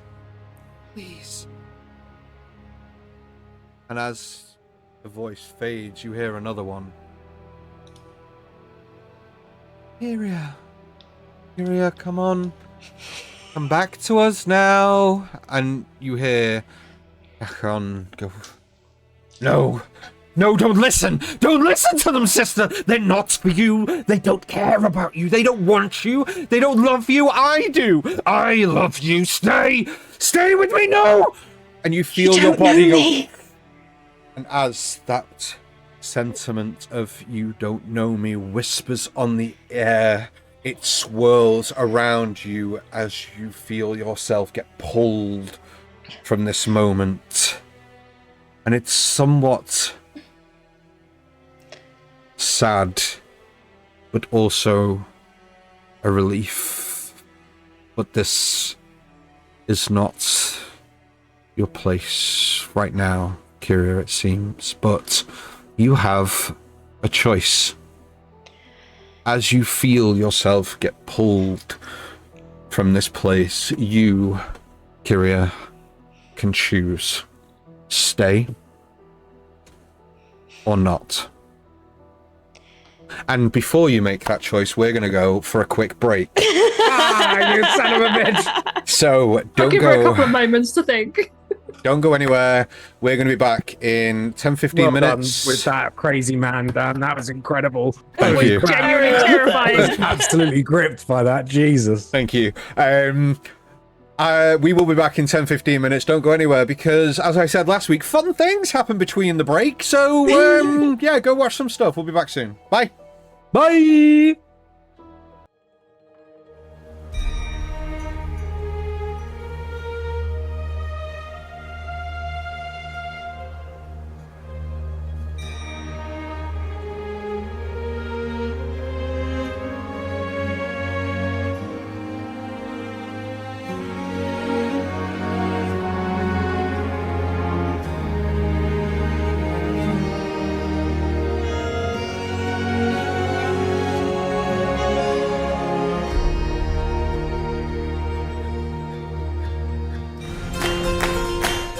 The Into the Wilds Battlemap book series from Tom Kartos returns with Volume 3, the Urban Edition. Into the Wilds is a collection of fully customizable, biome and region themed battlemap books for your favourite tabletop RPG. They are ideal for preset or random encounters, so you can be fully prepared no matter which direction your players choose to head in. Volume 3 includes castles and keeps, towns and cities, and traders and dwellings. Everything you need for an urban-based campaign. The returning volumes 1 and 2 include a variety of overworld and underworld maps for travels through the wilderness.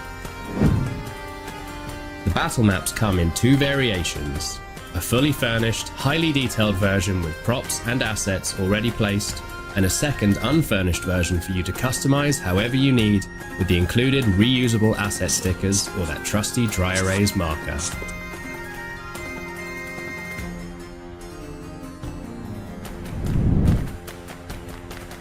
Each set also comes with the complete digital bundle for online play. Whether you play in person or online, the Into the Wild series contains everything you need to tell an immersive and compelling story with your friends. Back Into the Wilds Volume 3 on Kickstarter now.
Aerilon, a constellation of 10 mysterious floating islands that hang in the stratosphere, each a unique treasure trove of different cultures, factions, and environments. Here, high above and obscured from the forgotten realms below, magic courses through the very air you breathe. In these lands, bravery forges destinies, and a legendary journey is about to begin. As the mysteries of this strange land are being unraveled, a malevolent power seeks to shroud this wondrous realm in eternal darkness. But where there is darkness, there will always be those who rise to meet it. Brave souls will have to confront horrors that defy imagination and unravel secrets that question the very essence of magic itself. In the face of adversity, would-be heroes must find the strength in each other and the bonds they forge with the people of Aerilon. For it's the power of unity, resolve, and courage that will carry them forward through the skies. Embark on a destined journey aboard a skyship to discover verdant forests, sun-blasted deserts, winter tundras, bustling cities, mountains, and depths. This is Aerilon, and it's here that our journey begins.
Hello everybody, and welcome back. Thank you so much for sticking with us through the break, one that I desperately needed after tapping into something that, was very difficult to tap into. So, Kiria.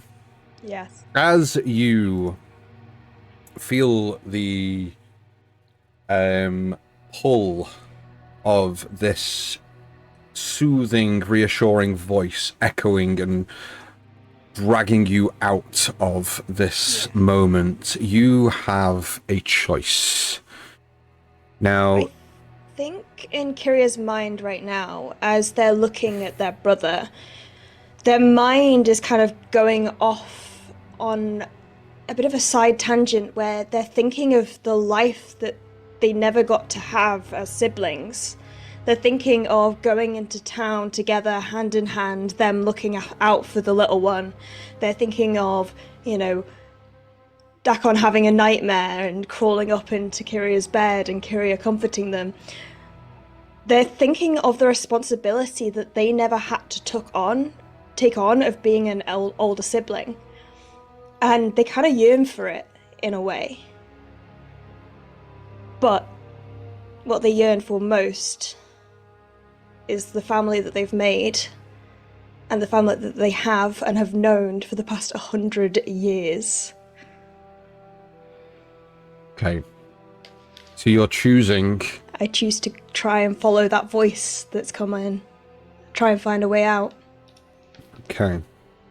As you succumb and allow yourself to be pulled from this place, it's almost as if you feel your feet lift from the ground itself.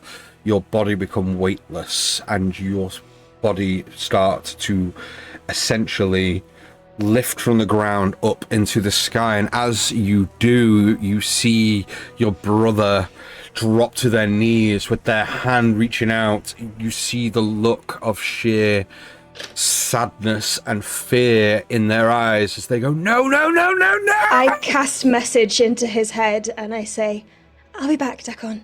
And I'll be as back. you do so, their hand slams into the ground, and this echo and reverberation goes. You see several trees just topple in and on and around Dakon as the whole area just kind of, as you kind of go, and go out. In the meantime. Nope, that's the wrong music. We don't want that.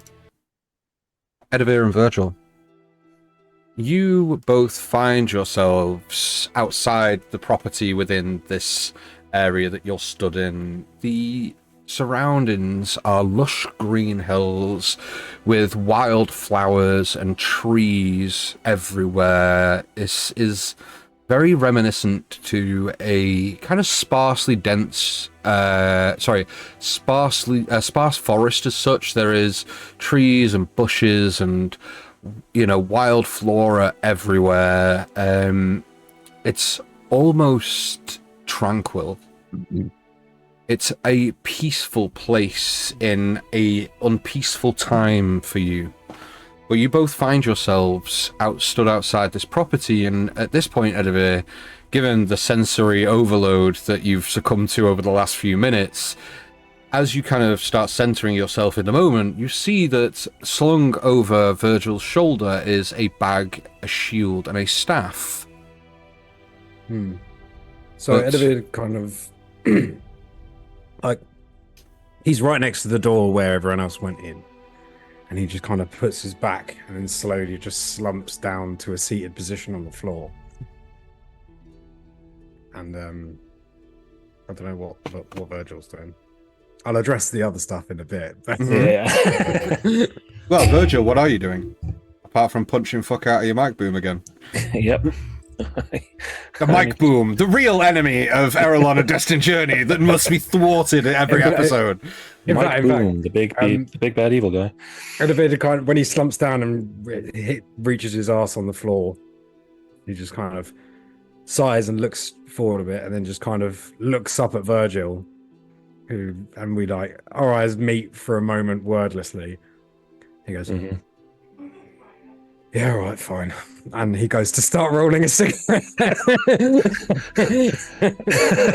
like a genuine smile breaks across Virgil's face as Vir stops there and says, "Well, I'm glad you know what I'm thinking most of the time then. Fucking hell, I've been gone for 2 hours. What happened to you all?" Well, I mean, things with Kiria seem to get worse. Or Clearly. different. I don't know. What did they do? What's going on? I don't. This is You go shopping? No, I got very turned around while I was walking through the city. I probably got caught nearly half a dozen times, and the stress of the situation threw me off. I ended up at a temple to... Really? I wouldn't have expected that of you. It wasn't intentional. I just happened to come upon it. Or, as the very nice man who bequeathed me what seemed to be his old adventuring wares said is fate, I suppose, or a place where I'm supposed to be. I don't really know how much I buy into that, but yes, like I said, I may not have found what I wanted, but I think I found what I needed. The gods have a way of finding you instead of you finding them when you need them. That's what I said with experience.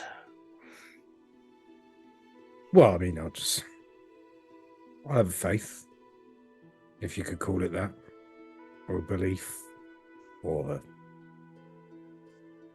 I don't know, I'd call it more of an ally than anything. But It's kind of what I'm going for, partnership, as opposed to person I drop to my knees on in worship. maybe partnership's not the right word, but I get what you mean. So you've enlisted the help of the gods Is that right? Am I understanding you correctly? I don't know. Virgil sort of drops the whole bag to the thing, sort of places the staff on top and sinks to the. Is the symbol? It's visible. Underneath your. It's visible. Okay. Yeah, it's just kind of on his front at the moment. He's not done much to hide anything. He sort of just he puts his back to the door and slides down next to you. Edivir just kind of like taps a dagger to like the tip of a dagger to his clavicle, like just taps it and looks at you. Oh, yes, this is Ilaria, the eternal serpent, goddess or god or being, I suppose. It's a serpent, so I don't really know if it's gendered, but magic, fate, time, all things I seem to be running out of constantly, is who I may try and get some help from going forward. Well, you know it's a two-way street, right? No, I know, but it's been a few hours and I don't really know what prayer looks like when it comes to the deities and enlisting their help. Do I just make a phone call and ask, or what's a phone? But anyway, point being, I don't really know what I'm doing, but I feel like something has changed. My magic. I feel like it has as well. I just wanted to change for the better, Edivir. That is all. I don't know, you just seem more open to possibilities.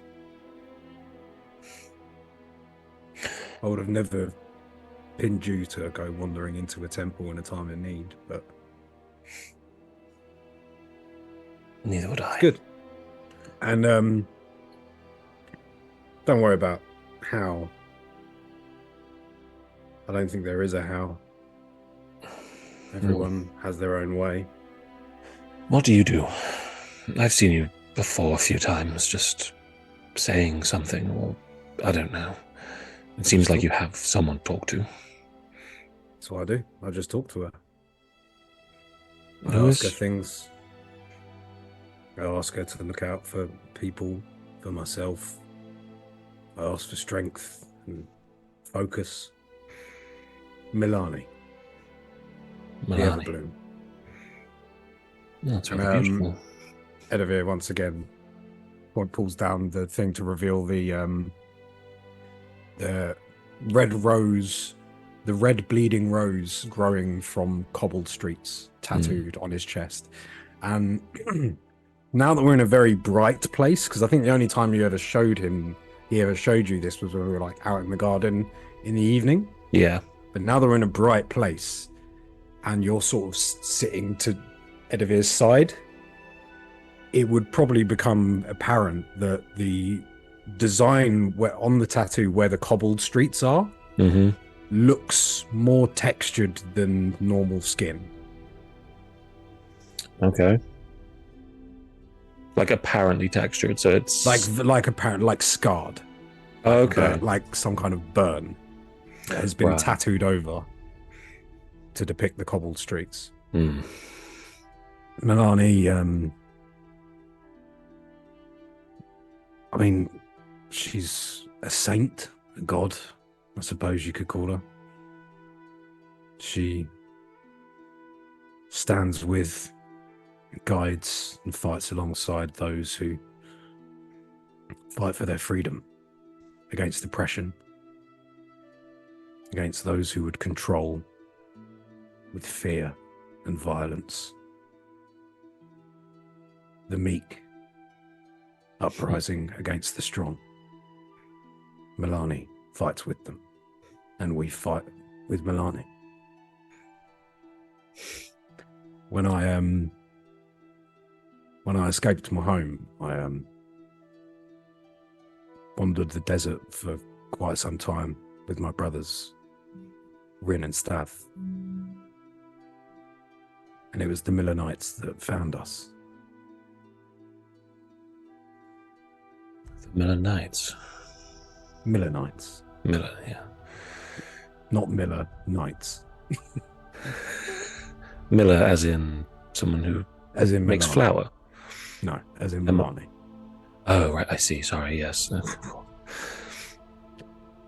And, I mean, they taught me about the ways, what to fight for, the things to uphold. Never leave anyone behind. Never do harm to those less fortunate. Protect them, raise them up. But there was never any lessons in how to pray or how to worship. And I don't think there should be. You know, these kind of relationships with these kind of entities are just as personal as they are a broad church. So you just got to do it in your own way. At least that's what I've been doing. That's kind of what he said as well. I imagine the last few weeks have been a lot harder for you than I'd given it credit for then. Given who we've been fighting, who we've had to make our way through, and where. I mean, not really. Turns out I've been fighting the fight that I've been wanting to fight all along. It's just this time I've not had to fight it alone. Well, you won't do again for a long time. We are all here. Some of us got here later than others. I will admit I am something of a late bloomer, always was, but I've always just wanted to help, you know. It's all I ever intended to do, and I know I have a habit of viewing people as problems to be solved as opposed to persons to work with and figure out as together. I don't know. To be solved, people to be helped. Yes, that help. I get asking for it. I get that from you. Only for a brief period did I question your intentions. Oh, I questioned them myself. I really did. I was... In the same way that you escaped from your home, I very much escaped from mine. And when I got out of the commune and away from the lies and the deceit and those who would have told me that my death was more meaningful than it actually is, I clung to things hard. All the information I could myself, everything I was striving for, I grabbed hold of it, and I did not let it go. And I held too hard, and I have hurt relationships, and I have not treated you all as well as I should have. Because letting go is difficult. Really difficult. When you realize that your life has been held in someone else's hands for as long as it has. Edivir puts the rolled cigarette to his mouth, and he reaches into his satchel and pulls out the ashtray that Kiria made. And just kind of smiles to himself a bit. I hope they hurry out. I know. All this talking of feelings. What are we going to do next? He puts it down between us. Virgil, as Edivir asks you for a light for the cigarette, you instinctively raise your hand, and for the first time in a while, the aching and the constant kind of pinprickle pain that you were feeling within your index finger on the hand, it seems to subside somewhat. Now, it doesn't stop it from being apparent when you put your mind on it. But for the first time during this conversation, especially with Edivir, it seems that it isn't as ever present in your mind as normal. Almost as if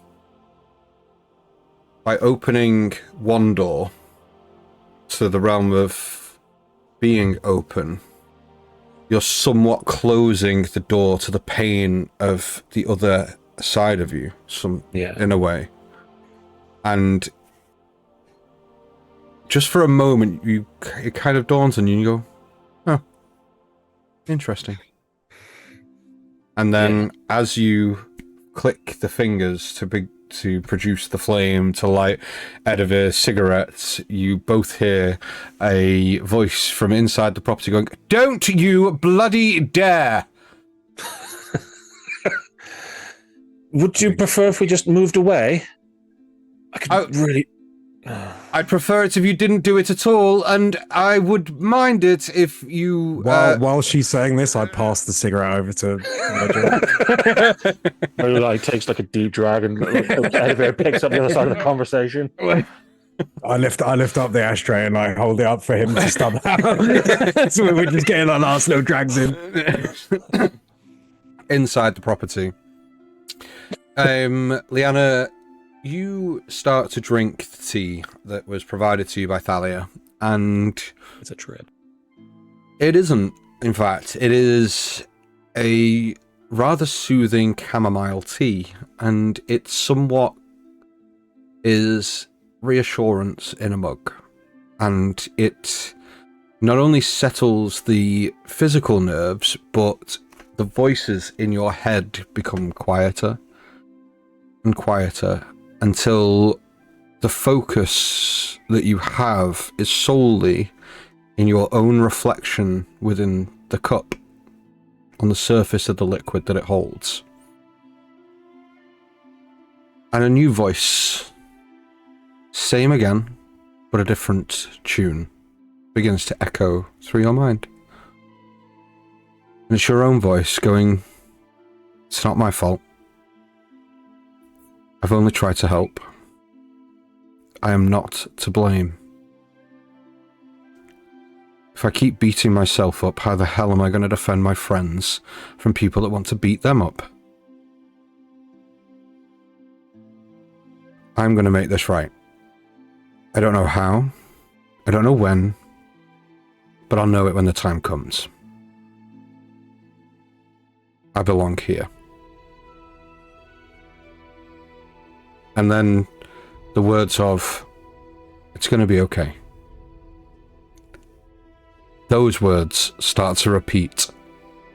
And the mind's eye's image of the gladiatorial ring, you see within your mind eye the bricks and of the walls that hold it all together start to fall and drop, and dust starts to rise as the image of yourself in front of you instead of taking one last punch, slows as the fist goes round the side of your head to your back and clenches you and drags you closer in to an embrace.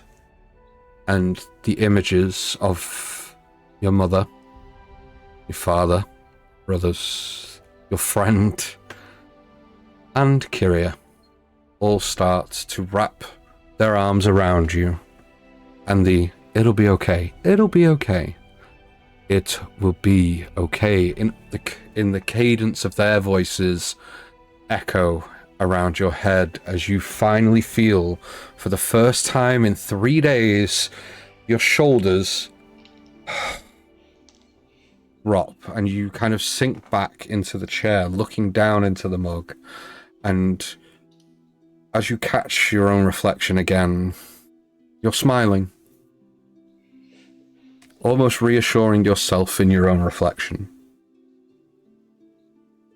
And as she finally lets go and the tension drops from her shoulders, anyone in the room can see as she kind of leans. She's been perched on the edge of the seat up until now, looking directly into the drink.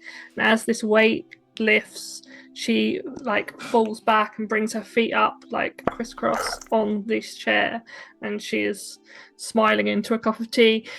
But you can physically see all the sort of tension and stress just literally flood out of her, gone. Excellent. Timothy, you have been sat there astutely, vigilantly watching Thalia and her every move. You see the ointments, and as they're applying them, they start to tell you what each of these ointments are and the use of the application. And you hear Thalia go, okay, and now this one is made with the marigold plant. It's often classed as a weed, but if crushed and soaked over a period of 30 days with direct sunlight, it also then can be transfused with chamomile to soothe. And she begins to kind of explain some herbalism elements to what they're doing. Finian has not stopped pacing. About 5 feet or so behind Thalia, the length of the bed and back. 2 or 3 steps, their gaze transfixed on Kiria. Every few minutes or so, just going, come on, Thalia, what is taking so... Nope. And Thalia's like, be patient, Finian. And every time, and you can kind of see that if you continued on this, then the floor would begin to like just subside in just those, like that place. But after around 20 minutes or so, Kiria. Yeah. Your eyes start to open. You have 2 points of exhaustion on your character sheet. Just be aware. Excellent. Sorry, give me a second. Did I say 2? I meant 3. Apologies. You have 3 points of exhaustion. Are you kidding? That's like 3 points of exhaustion is... Yeah. That's fair enough. Yeah, you have 3 points of exhaustion. You're... As if they didn't sleep like the dead already. I know. Does that count as a long rest? Does it? Now, Kiria comes back and goes, I'll see you in 3 days. Yeah.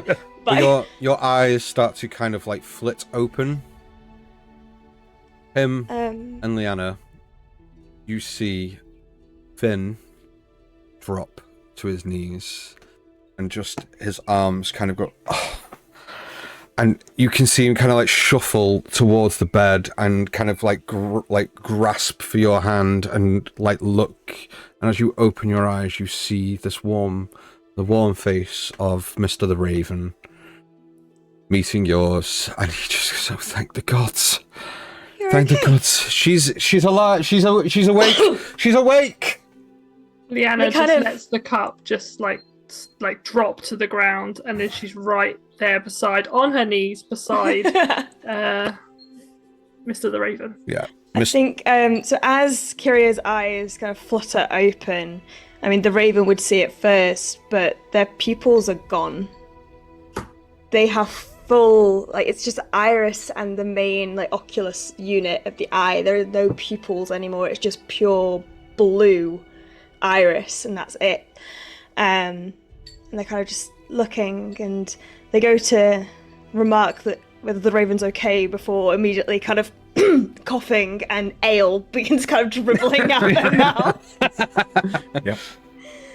Mr. the Raven stands and begins walking to the door and steps out, and to both you, Edivir and Virgil, and goes, she's awake if one of you would like to. Rushing past him. Okay. And as you both go to rush towards him, Edivir like bursts past. The Raven just looks at you, Virgil, and goes, go on. She'll only shout at you for a little while. I'm glad to see you all right, Finian. And he just sort of puts a hand to his shoulder and just pats as he walks past. Edivir just bursts into the room and just like sees everyone sort of gathered around Kiria.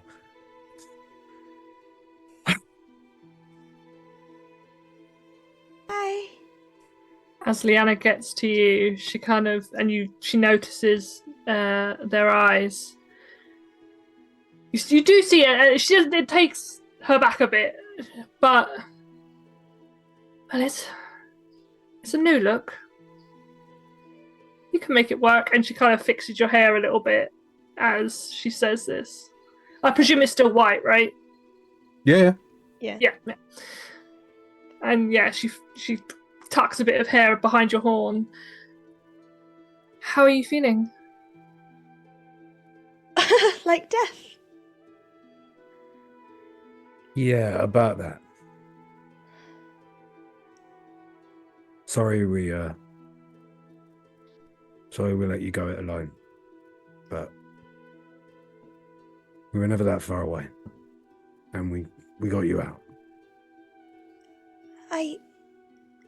No, it's not your fault. It's not your fault. I could have done it.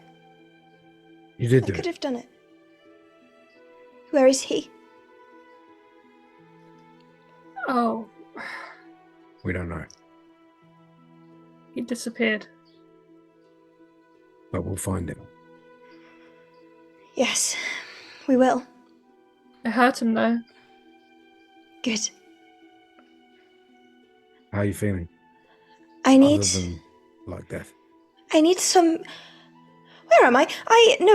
Focus. I need something to write stuff down. I look at Virgil. Yeah, straight to Virgil. Virgil's kind of been stood, not away, but just at the door, sort of just watching everyone sort of interact. And as paper and pen is asked for, Virgil just sort of clicks back into it. Yes, right. I can help with writing. Quill, let's go. As he starts pulling paper out, he sort of goes, Quill. Oh no, of course. And you see sort of like a very disappointed look on his face as the quill that was usually blue and sort of tipped with gold and very ornate has returned to the dark sort of brownish black feather that he had first found in Tanner's loft. As he kind of stares at it, you can genuinely sort of see like a small amount of sadness for this penny he'd animated, and it really has changed. Old school it is. Okay. Yes. And he just sort of pulls the ink. He pulls an inkwell out and finds like a space to. Do you want me to write for you, darling, or do you want to do it yourself? I'll try and say. I'll transcribe. It's fine. So. Right. So I went to the basement after. Quite honestly, at a bit you would have been proud. I was really good, and I did the best impersonation of kind of like you adjacent person. Anyway, I went down to the basement, and I saw that there were like a bunch of papers. Oh, it's quite tiring to talk that fast now.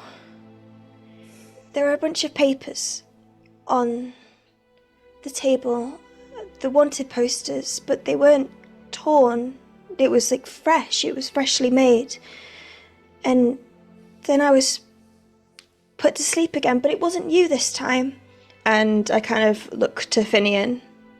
Finian is not in the room anymore, but as you look towards to Finian, you see Thalia stepped behind, like away from the group, and she just goes, "Welcome back.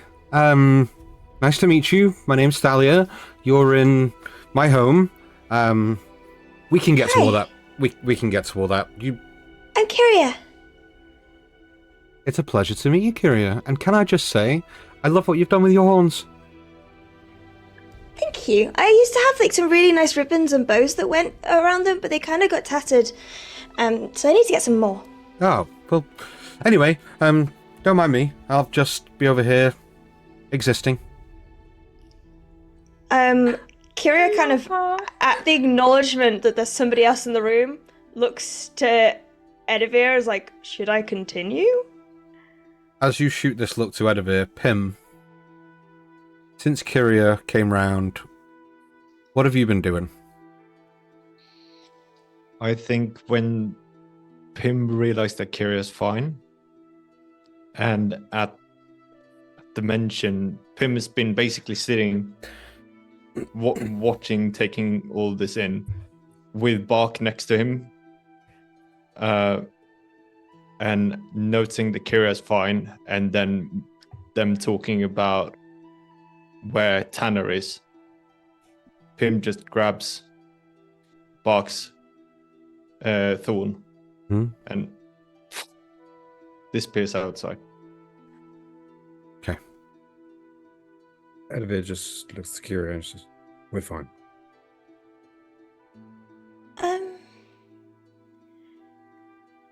Yes, so I was put to sleep again, and then... No, I don't want to think about that bit. But I was somewhere else. Some time else, I think? Or someplace. I don't know. I was home. I was running. Dakon. Memories or... Yes, but I was there. It was like I was reliving moments. Out of curiosity, was this Narania, was it? Narania, yes. For a bit of it. Virgil, make sure you write down Dakon, please. I already have, sweetheart. Who is Dakon? What is Dakon? There was an entity trying to keep me there. The same one who's been Yes. saying mean things to you? Yes. It's called Dakon. Okay. Did you get a look at it? What is it? Something not of this world. But then again, I guess I'm not either. You're here now. I'm not sure what world this is. I'm here in spirit, I guess. No. And Liana places her hand on your chest. And she's like, you're here. Edivir grabs a piece of Virgil's parchment that he has been writing on, scrunches it up, and then throws the ball at Kiria's head. Does it bounce off her? Yeah. Does it bounce off him? Yep. Seems like you're here to me. Watching Subtle, the unsubtle. Yeah. watching the tear of paper come dangerously close to what he's writing. He's like, oh, okay, fine. I know, he smiles Donks back off at of her, their yeah. head and just goes, I'm going to get you back for that. No, you won't. Sure I will, I'm really good at throwing things. Shapes don't count, sweetheart. Good insult. No, you could tell that they're really kind of debating with themselves as to how much to actually say. Like, you could tell there's like, they're not trying to be deceptive, they're just trying to, get the key points across. Mm-hmm. But, like, they're obviously omitting some bits, either because it's too painful or whatever it might be. And they just kind of... I think it needs help, because otherwise it's not going to rest. And it's going to keep trying to come back for me.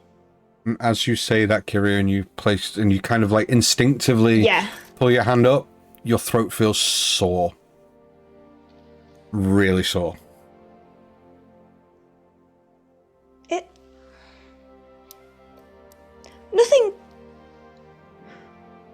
Nothing happened to, the me that was left behind, right? I mean, you were shoved in a barrel of ale. You probably drank quite a lot of it as well. Does anybody have a mirror? Hmm? Can I? I'll give him the steel mirror. Mm-hmm. And Kiria kind of like holding it up to instinctively look to see if there's like finger marks or bruise marks around their neck, just like takes in their appearance and just goes, puts the mirror down immediately and goes, what happened? Yeah. I told you it was a new look. I thought you meant maybe I looked a bit tired. I do. Yeah, I mean, that too, but I mean, it's lovely. They're like, going like,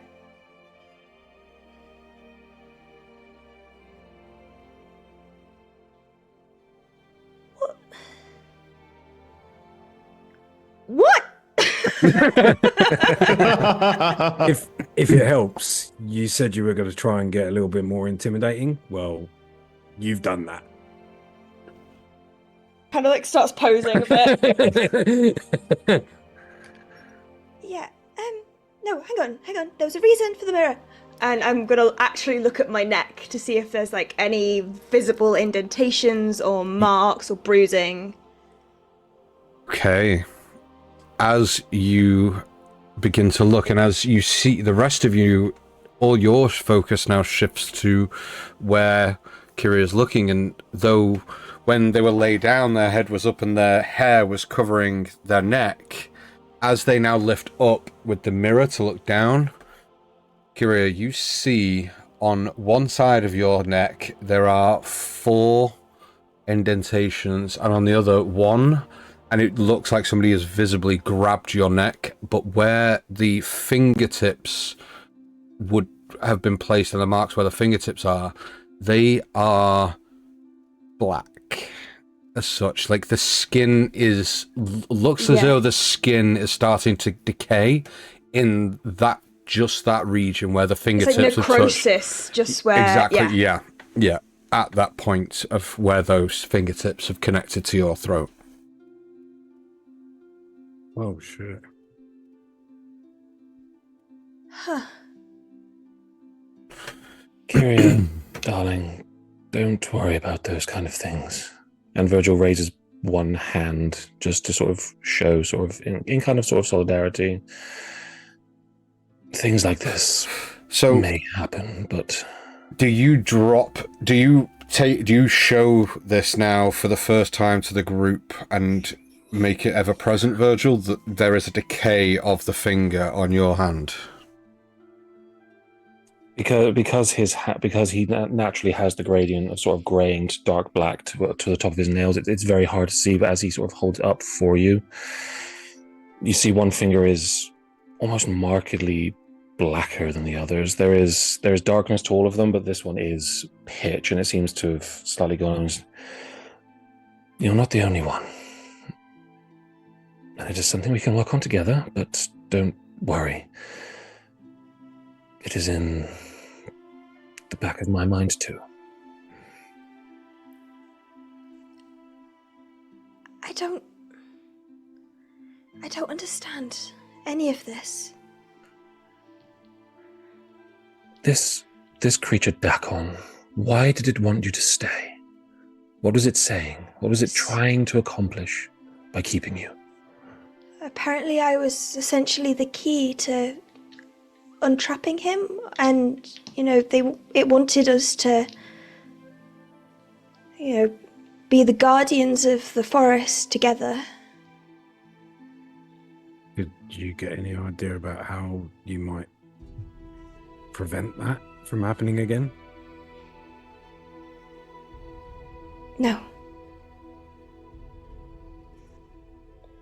Okay. I think I need to help him. Him? It. And they're looking like stock down, like not meeting your eye contact. Let's... Yeah. Mm-hmm. Given Leanna's way of putting stuff away, and so it doesn't hurt, does she recognize this being so close? It does kind of give you the kind of behavioral traits of trying to lock something down so that it doesn't spill over. Okay. It will work out. It will work out. We will figure it out. First, I want him dead. Damn it. Yes. Oh, You should try that. very much the same. That's what's coming to it. Don't worry. As this conversation continues, we will step back a few minutes in time. Pim, you grab hold of Bark's thorn and disappear. Where are you going? Outside.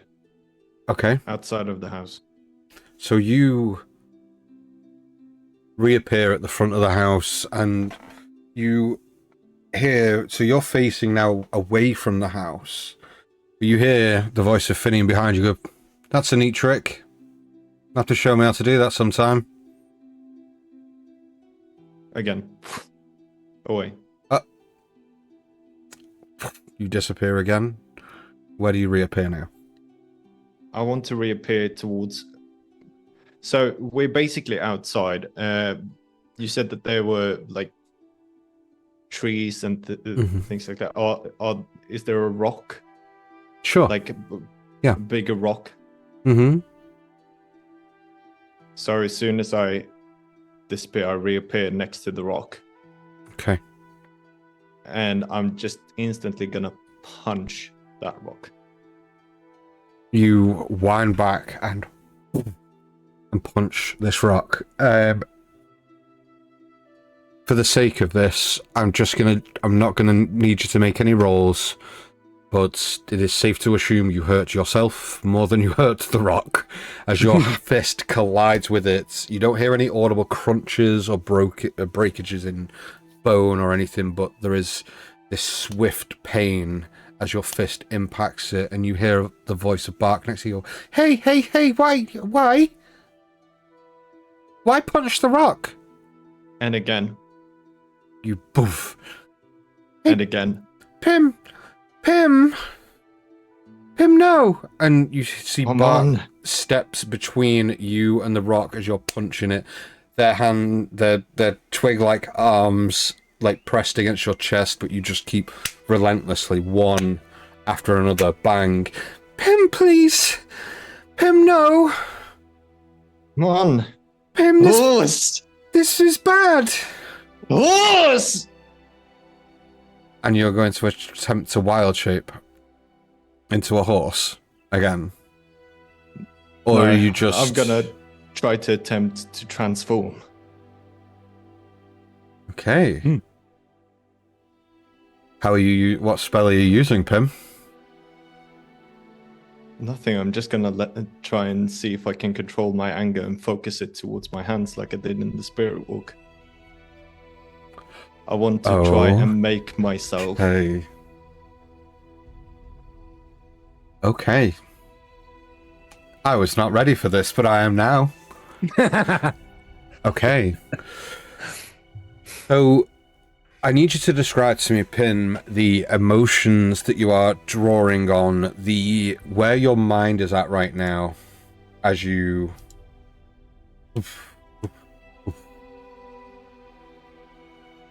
It's sadness, and it's hopelessness, and it's anger, but it's more towards the fact that he couldn't even stop Tanner. Kiria got hurt, and he couldn't even hold him in place. I need you to make me a... Give me a wisdom check, please. And we'll see what happens. 21. Okay.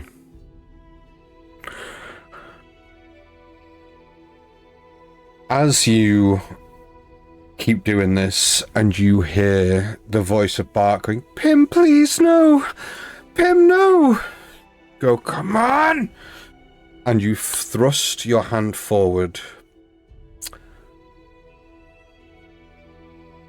This isn't a transformation of the traditional kind that I'm sure you're looking for, but what you do, in fact, is you transform part of your metaphysical self in a way that you are now gaining the strength of a horse's kick. Your hand becomes more solid, like a hoof. And as your final punch lands and connects, you see the rock itself indent ever so slightly and crack and crumble with the force of the last... And you hear... And Bark just kind of goes, oh, no. Pim, are you okay? Not good, not good, not good. And kind of like I'm just gonna hug Bark. And as you drop to your knees, Bark holds and just grabs you. I'm so angry, buddy. It's okay, Pim. It's okay. You did good. You're good. It's okay to be angry. I don't want to be good when it comes to him. And you see Bark grab your shoulders and push back so that your eyes meet theirs. And instead of the green glow, it turns red. And Bark goes, then we won't be. And then they flash green again. Because I've got that covered. You tell me what to do, and I'll make sure that he never gets away again. You know why? Because I love you, Pim. And if this makes you happy, then that's all I care for. Because Nobody's hurting our friends again. No. And no one's gonna hurt you while I'm around. Not even this stupid rock. And Bark turns and just like the twig leg just kicks the rock, and where your punch landed, where your punch lands, a few of the small pebbles kind of like crumble and hit the floor, and you see Bark kind of has seen the way that Liana kind of like puffs themselves out and like throws the chest out, and he kind of like imitates it and goes to you and goes, "We got this covered." And then you see the other hand, he reaches their bat-like hand out to your eye and wipes the tear away and goes, "When you can't be, Pim, I'll be your strength. And when you can't stand, I'll carry you. And when you fall, I'll pick you back up. And if any of your friends do the same, they'll get the same treatment. Because if you love them, then they're my friends too. Thank you, by the way, Pim, What? for bringing me into this place. This is quite nice. I like the trees, and some of the flowers smell really good. They do, actually. Do you think we could keep some?" I am actually looking for a marigold flower now that you saying it. And he kind of goes, instead of shh, he goes, I won't tell if you won't. That boy got no teeth. I won't tell. Okay. Shall we go back and look after our friends now? Okay. You know what, Pim? What? You're my best friend. And he kind of reaches a hand up and grabs yours and begins to just like guide you back to your friends. You're my best friend too, Buck. As you begin wandering... I just died! Kiria, know your fucking place. Sorry, it's the stick first. Hey, Good it's thing. my son / my brother. Have your own. It's not my fault that your brother wants to kill you. It's my little wooden boy. It's my son and my brother and me and apparently everything. So. And as you begin walking down the hill towards the property, you see that Finn is kind of a little bit away from the house now, looking up, and as he sees you walk back, just kind of like meets your eye, just kind of nods, turns. Oh, yeah. Take Buck's hand. What? Hold on to Buck. You wanted to be taught how to do the trick, right? Oh, I was thinking maybe, I mean, and as he reaches down and grabs his hand, he goes, "We could let him." And you reappear where?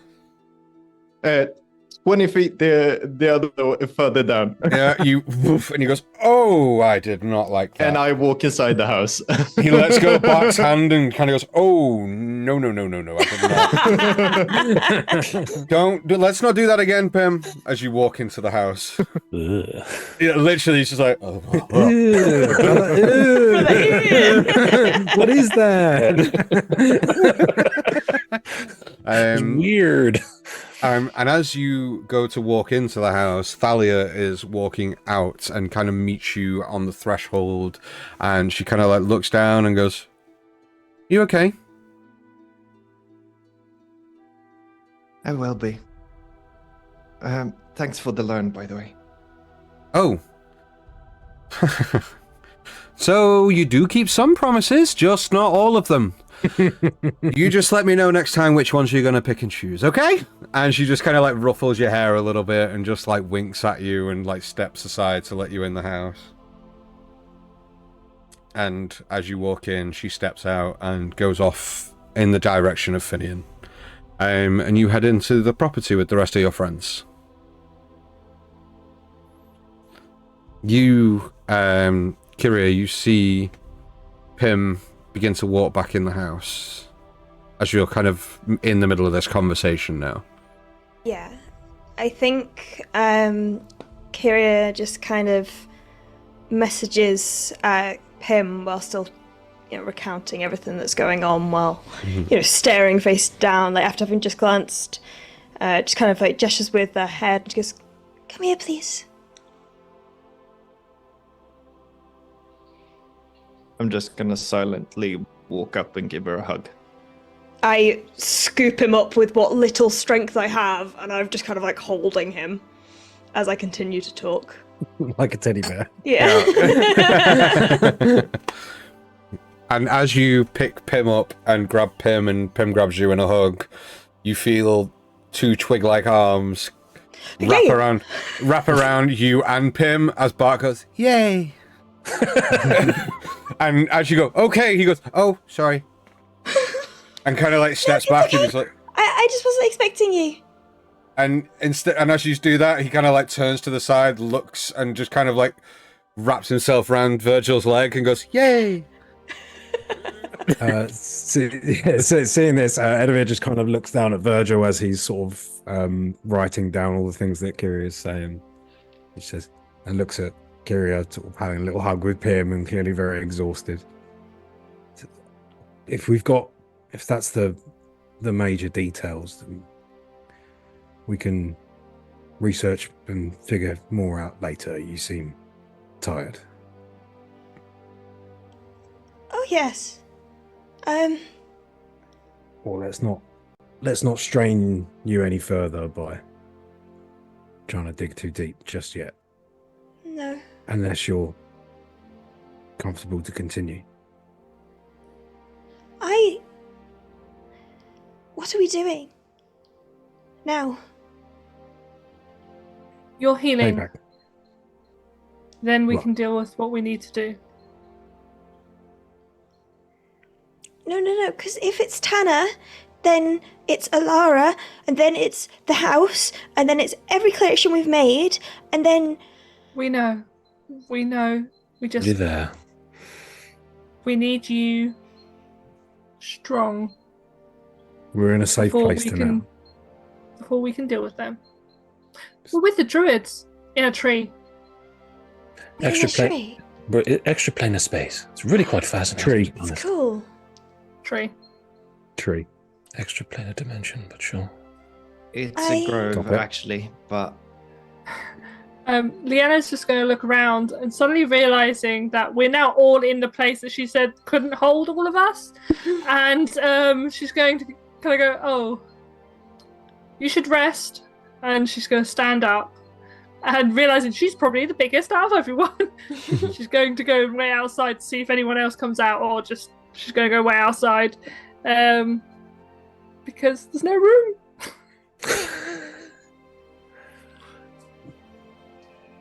Okay.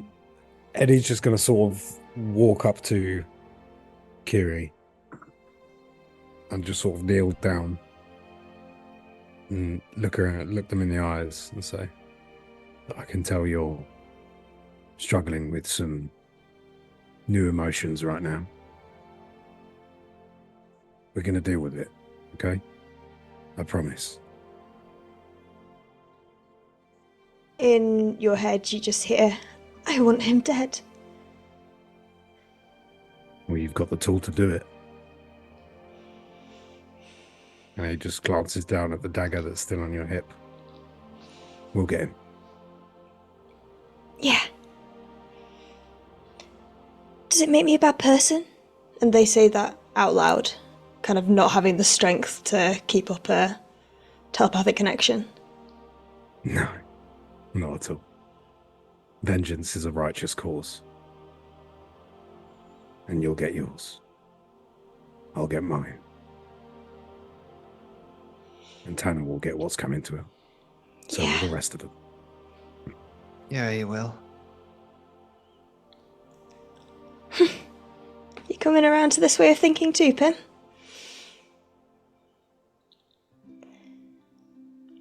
At least for now.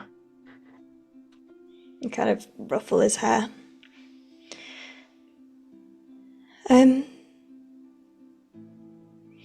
Yeah, I'm exhausted.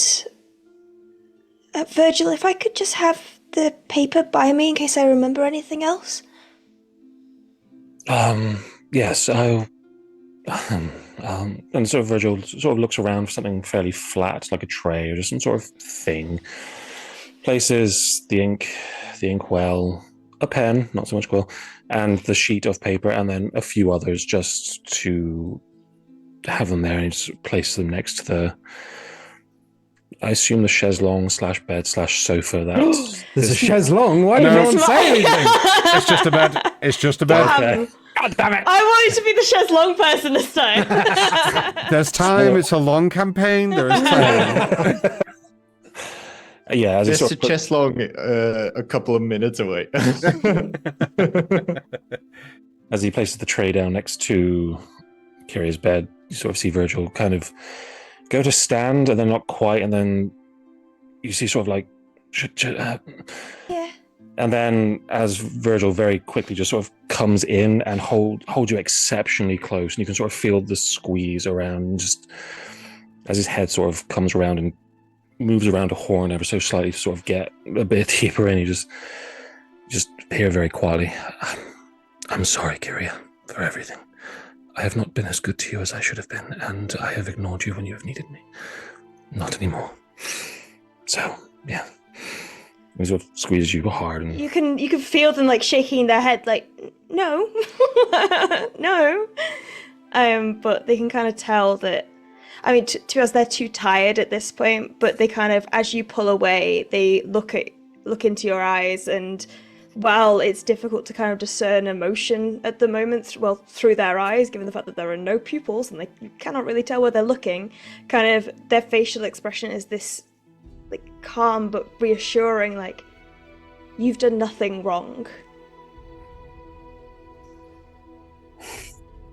As we kind of just exchange this sort of comforted sort of look for a few seconds, he goes, "I know, I'm just overthinking. Rest, darling. We will figure out what to do with that amazing white hair in the morning, or maybe the morning after. We've got time. Bangs would definitely suit this, I think. Maybe something in the back. I don't know. I'm thinking. Well, think But about we all need shopping after this. How about that, everyone? I don't know Hell what yeah. I'm saying anymore. I'm going to go outside and wait. And Virgil sort of looks around and goes, "Yes," and promptly tries to just leave, and then fumbles with the door slightly and goes to meet Leanna outside. I kind of like turn to everyone to, is he okay? I think he is. Good. So, Leanna, being the first to leave, you step out of Thalia's home, and as you step out, you see Thalia and Finian are in, I wouldn't say a heated discussion, but very much you catch the back end of the discussion, and Finian just turns quite sternly to Thalia and goes, "Look, do this, and we're square. I'll never call in a favour again, but that's it. I'm not going to take no for an answer, Thalia. You'll like this, and to be quite honest, it's draining. So just say yes and let us get on about our day, shall we?" And Thalia just kind of turns and goes, "Oh, well, Finian, you've never been so forceful before. Okay. One night. But that's it. And look, if they came wandering back in here again with more problems that I have to fix. Oh boy, it'll be your heart. Your blah, blah, blah. Oh boy, it'll be your ass. And Finian turns around and just kind of goes, I'll take my chances. And walks. That's a bad idea. Walks and kind of like walks past Thalia to the tree in the middle of this kind of centralized courtyard area. Kind of turns back to the tree and kind of slumps down into a sit and just kind of like rest their head on the tree. And you can see Liana, they just go, and this huge like exhale, and you see that his eyes close, and you can see him just kind of like shake his head a little bit before he opens them again and like looking up towards the canopy of this tree. What do you want to do? Seeing this exchange, she was very much like, oh, that's not my place, sort of. But as soon as he's walked over and relaxed himself underneath, well, slumped underneath this tree, Liana would walk up and just rest her shoulder against the tree and kind of look down at him. Kind of like glances up at you, was, hey. I don't know if you really should be testing that one. A bark's worse than a bite. I've dealt with her a few times. She's actually quite nice, but she doesn't take no for an answer very often. I kind of like her. You know, me too. Me too. She's a good friend. Good ally. I've counted on her a few times since I've been here, you know. But not nearly as much as I've counted on you guys the last few days. How you holding up? It has been a couple of days. Yeah. You know, ever since our paths crossed... Well, don't go down that road, alright? No, it's not our fault. No, I'm not placing blame. I'm just thankful more than anything. Like, I know I kind of alluded to it way back when, like when we were in the house and that, but like I've lived a solitary life for a while, and you know, having people around like you guys, alright, with your quirks and your proclivity to run into dangerous situations head first, you're actually not that bad. And look, your hearts are in the right place, even if sometimes your mouths aren't. But I've met... What do you mean? Look, you're good people, and it's nice. You know, I've only really had to rely on myself for like as far back as I can think, really. But it's nice to have people I can rely on, and you know, between me and you, I know that they're not much for sentiment, but I hope you all know at least you can rely on me too. We do. And me and you have more in common than you may think. Oh yeah? You like turning into birds too? I mean, if I could, I Oh. probably would like that. I mean, anyway, sidetracked. I have lived a very solitary life. Even around people, I have been on my own and had to deal with myself and protect myself. And that has been my life until I met them. So this is all new to me too. And You know, I know what you mean. You spend years of your awful. life, you know, you put brick after brick after brick building up this wall around you because that's the only thing that keeps you safe in life, and you don't let anyone pass, you don't let anyone in, because if no one gets in, then no one can hurt you, right? And then lo and behold, some brown-haired satyr walks into your life and just knocks it down with the bloody curved horns and the can-do attitude. It's just infuriating.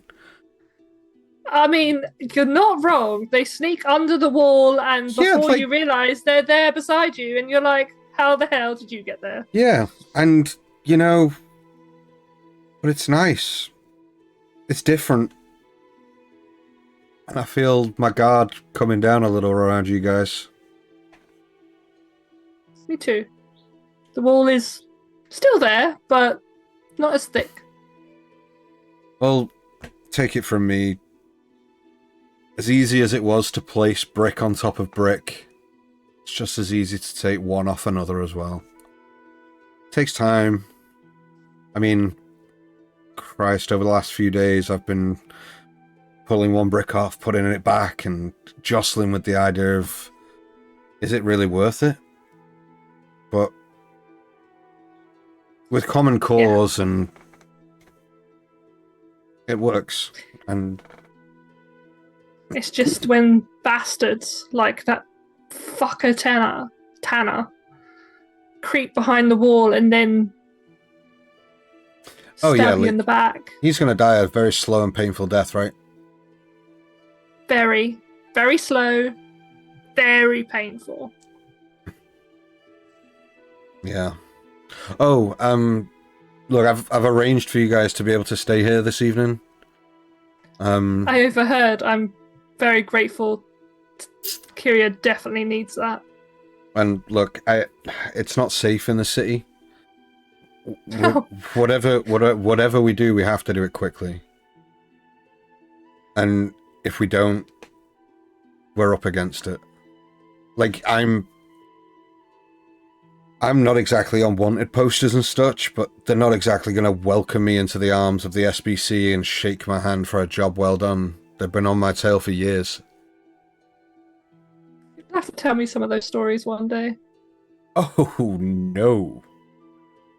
No. I'll get you drunk enough. Okay, maybe.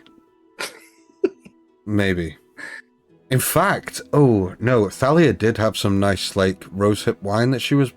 No, it's a bad idea. No. So what are you doing? See, I can sneak under walls too. You're just as bad as Kiria when it comes to getting into people's heads. Like, will you stop? Well, if she's going to be Bumblebee, I'm going to have to come up with a name for myself too. Oh no! Are we really doing it? Like, I used the Raven as a moniker. It's like an identity thing. I did it to. Oh God. Monikers are actually a very big part of where I'm from. We are all given a moniker through a rite, and I was taken before given my moniker, so I was never actually. I never went through the rite. So interesting. Monikers are actually more important than you may believe. Who is it that usually gives them to you? Well, there is an elder in our tribe, in our pride, that there's a whole ritual. You have to sit down, and they're always accurate. Like my brother, he is Zion the Kind, and he was the greatest healer our pride had ever known. So they had a way of getting into you and finding your core. Well, I think for that to happen, you need to find yours first. Don't rely on other people to find it for you, because once you find it, hey, you can be whoever you want to be. Anyway, this is getting very deep, very quick. I kind of just... Yeah, it's not what I expected. I want to say thank you. That's all for the arrangement for the night. That's all. You don't need to thank me. Look, you're my friends now, and anything I can do to help, I will. But look, once we get to the end of this, I think that my time in this city will come to an end. There's people all across this world that need help. There's people... I have an idea. The downtrodden and the less fortunate that need someone in the shadows like me to just give things a gentle nudge. I agree, and I have a really good idea. Oh, I don't like where this is going. And you can see she's sort of stood away from the tree now, so she's no longer leaning. She's excited. She's like, so, we have a plan after we deal with this. Oh, I'm definitely not going to like where this is going. And as you then start voicing that plan, the camera zooms out from there, and back towards the door of the property as Edivir and Virgil step out into the sun. But before we come to that, Roll Together RPG raiding once again. You guys are so nice. We love you. Mm-hmm. Welcome in. Guys. I hope that your stream was good. I hope that many adventures were had and many, D&D things happened, which I'm sure it did. I'm not very good at this. A lot of innuendo. Yeah. Half the stream, 95% of D&D. Yeah, love it. But welcome in, viewers. Thank you so much for coming and joining us. But as we zoom into Edivir and Virgil, as you two step out from the property. I think Virgil heads out before me. So. Oh, does he? Okay, cool. Virgil, you step out first. Yep. Cool. Okay. What are you I don't know doing? if we're going back to Edivir first or no. No, you came out first. Yeah, cool. Yeah, sort of having flustered himself with trying to be open in a way that he hasn't been before, and sort of feeling like he flumped it slightly, but still got there in his own kind of way. Virgil just sort of takes a deep breath of the glade air around him and just looking around.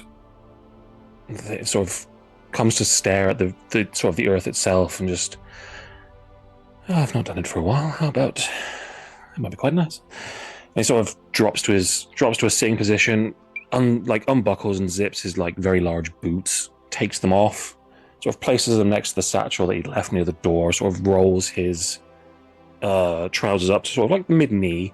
Mm-hmm. And anyone who sees him at this point will also notice that feet to mid-ankle is the same kind of blackness. The nails aren't quite as long, but there's still a point to them. And he just starts to walk barefoot through the grass of the glade and just letting go. And just sort of, in his own way, because he is kind of the earth and a being of stone and rock and dirt, just starts walking through the grass and just starts sort of trying to reconnect almost with his mother element, and just walking, not necessarily in any particular direction. He's probably clocked Liana and the Raven at a tree, having what seems to be a conversation where she got very excited very quickly towards whatever point they're in. And sort of midpoint between the house and the thing, he just spins on one heel and just falls sort of spread eagle into the grass, just puts his hands through it, just reaches into the dirt and just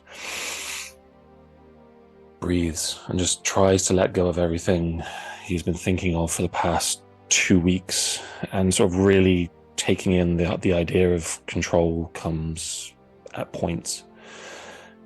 And, I can control where I am, and this is the earth, and this is where I was and came from and belonged to, and it feels sort of good to be back with it. And he just lays spread eagle under this bright sky, breathing deep, eyes closed. Excellent. Edivir, are you doing anything in the property before you head out? No, just after we sort of finished that conversation with Kiria and Pim, he just kind of gives Pim a little sort of couple of taps on the shoulder and a squeeze and just like a brief bit of like eye contact and a slow blink reassuringly that he's doing well, and then turns to leave, exits the hut. As he turns to leave, I pick up the piece of paper that he crumpled at me and attempt to throw it at him. Oh, make me an attack roll. With disadvantage to 3 points Guidance. of exhaustion. Guidance. Fuck you, Pim. I was just nice to you. Right.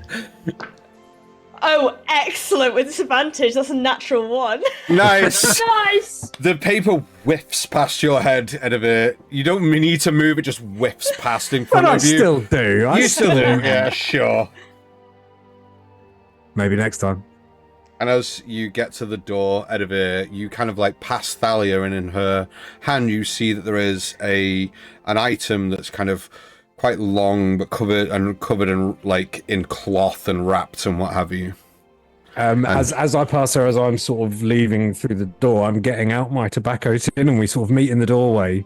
There's like a couple of seconds of pause. She looks down. I know. Looks I at nod you. and just put it back away. And then as she kind of taps you on the shoulder and goes, "Good boy." And I kind of walks just through. turn on my heels, see Leanna sitting there, probably watching this happen, and just do a very sort of like deliberately kind of act normal walk sort of thing. Like Okay. long strides without bending my knees kind of thing. I'm like, where's Virgil? I don't know. I was just telling the Raven about our plan. Wait, you have a ship? We have a ship and it flies, and we're gonna go away, and we're gonna do great things. Okay. Well, actually, technically, we don't have a ship, but we have a friend that's the captain of the ship. So he would definitely point that out, but we could totally use it. We have taken positions as crew.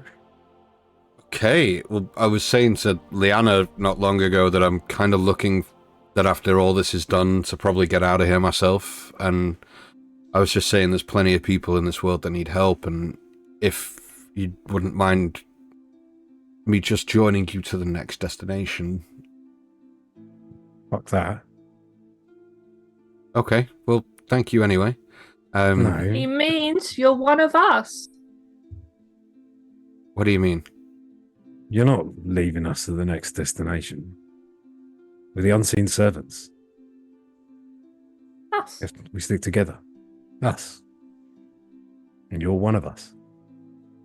You see his head kind of like drop down, and Edivir You'll and get used to Leanna, it.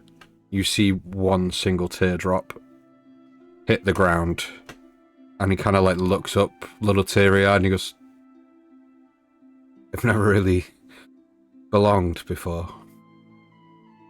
It's weird, but you get Yeah. used to it. And I kind of look side-eye at Edivir, like, same. Well, Yeah, and like we all just sort of realise we're all just kind of like, this is new for all of us. Oh, kind of yeah. thing. cool. Has its benefits. Yeah. Big groups, not good. Being alone, also not great. But This Well- works. Plus, I think the horny one would really, really kill us if we left you behind. Which one, Virgil or Kiria? Both. Both is good. You just see a thumbs up. You just see a thumbs up from the middle I of the get field. it. I get it. Sorry. Took me a minute. Sure. Well, thank you. Honestly, like, thank you. Now, we need to think, not today. I think we've had enough of today. Let's relax. We'll figure this out in the morrow. I'm going to try and rest for a bit. But, Edivir, where are you from?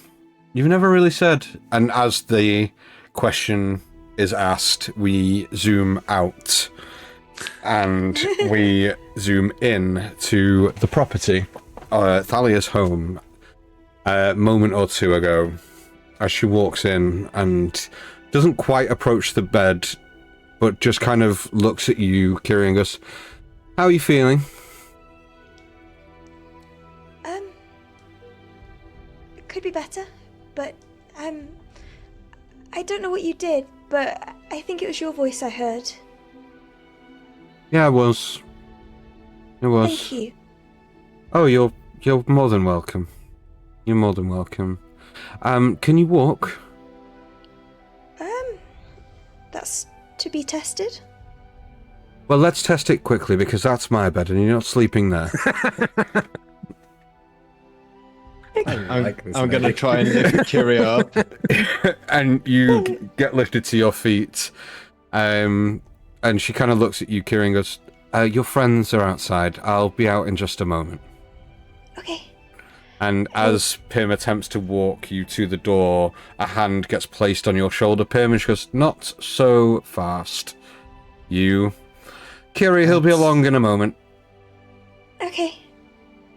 And I kind of look down at Pim, and I just send a message to in his head, and I say, "My dad always said treat every day as a little quest.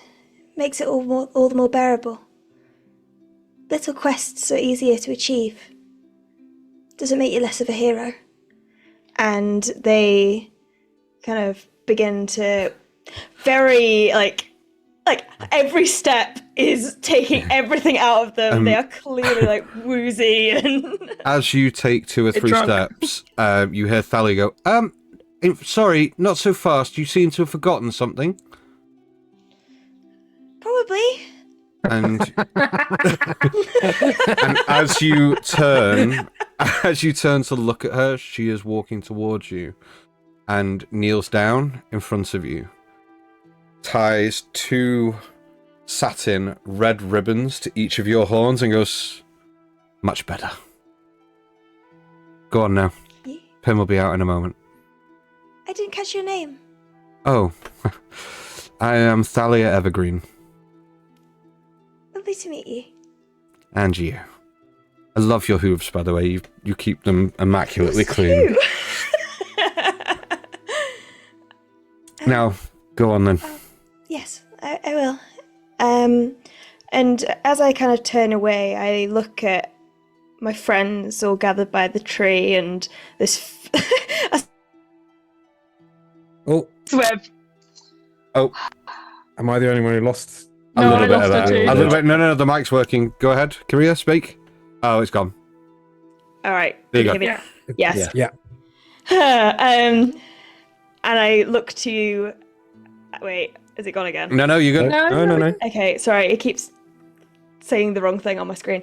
And looks to the dented tall grass where a thumbs up from Virgil just appears, and There's a little din of laughter from us Yeah. as well. smiles and kind of looks at the raven, at Mr. the Raven within the group, and kind of begins to sidle up to them and just taps Mr. the Raven on the shoulder.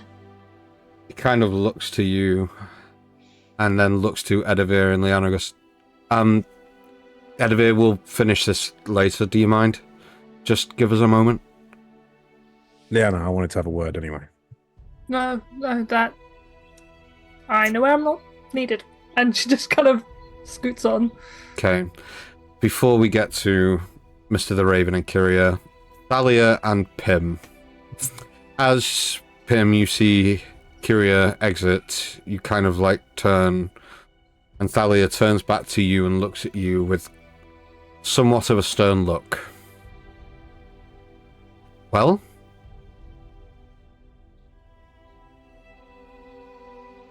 I'm sorry. I know I shouldn't have brought them here, but it was the only safe place. You see a small smile come across Thalia's face and goes, God, even being mean to you isn't fun. And she kind of like walks over, kneels, takes a knee in front of you and places one hand on your shoulder and go, never, ever apologize for helping your friends. You don't need to apologize to me. You did good. You did well, Pim, really. You're too hard on yourself, you know? You seem to hold such weight on your shoulders for such a little person. Add any more to it and you might shrink even more. Well, I just feel like I have to grow up so fast. The world can be like that. Can I ask you a question? Yes, of course you can.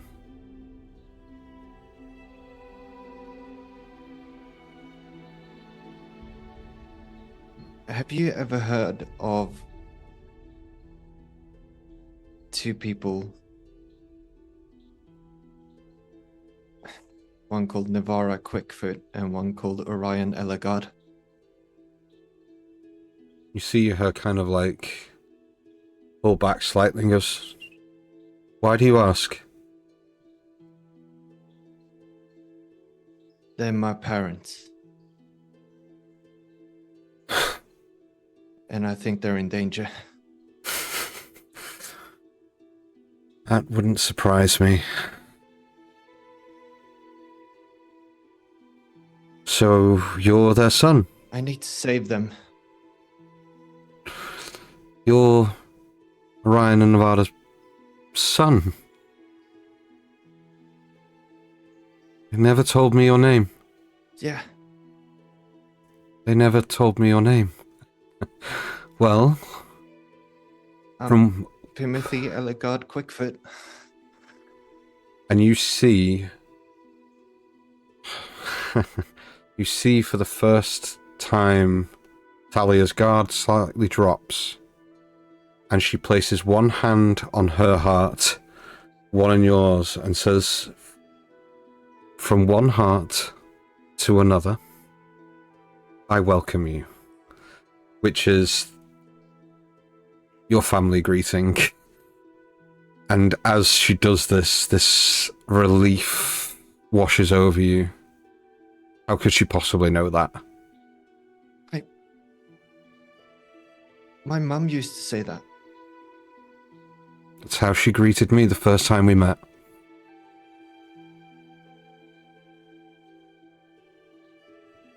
Wait, you know each other? Yeah. They were here some time ago, passing through the city, seeking solace on their travels.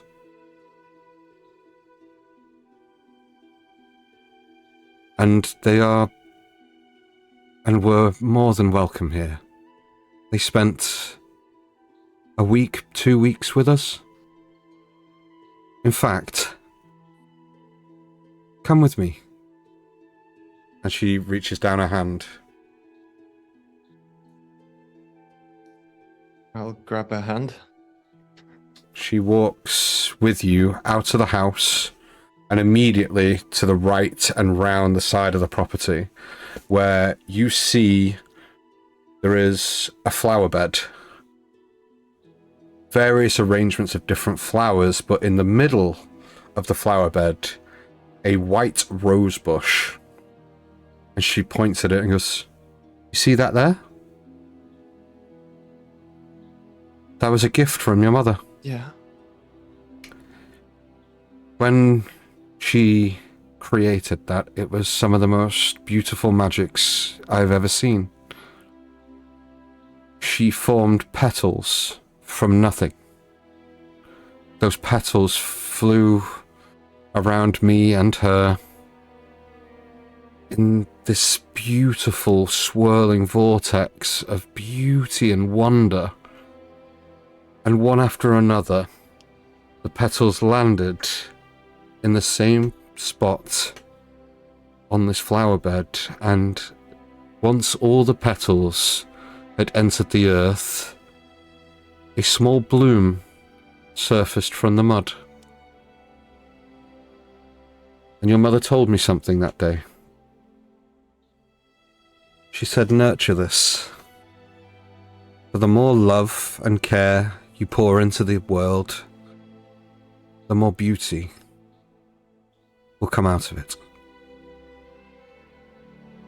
So I've done that, and I've tended to this bush every day since their parting.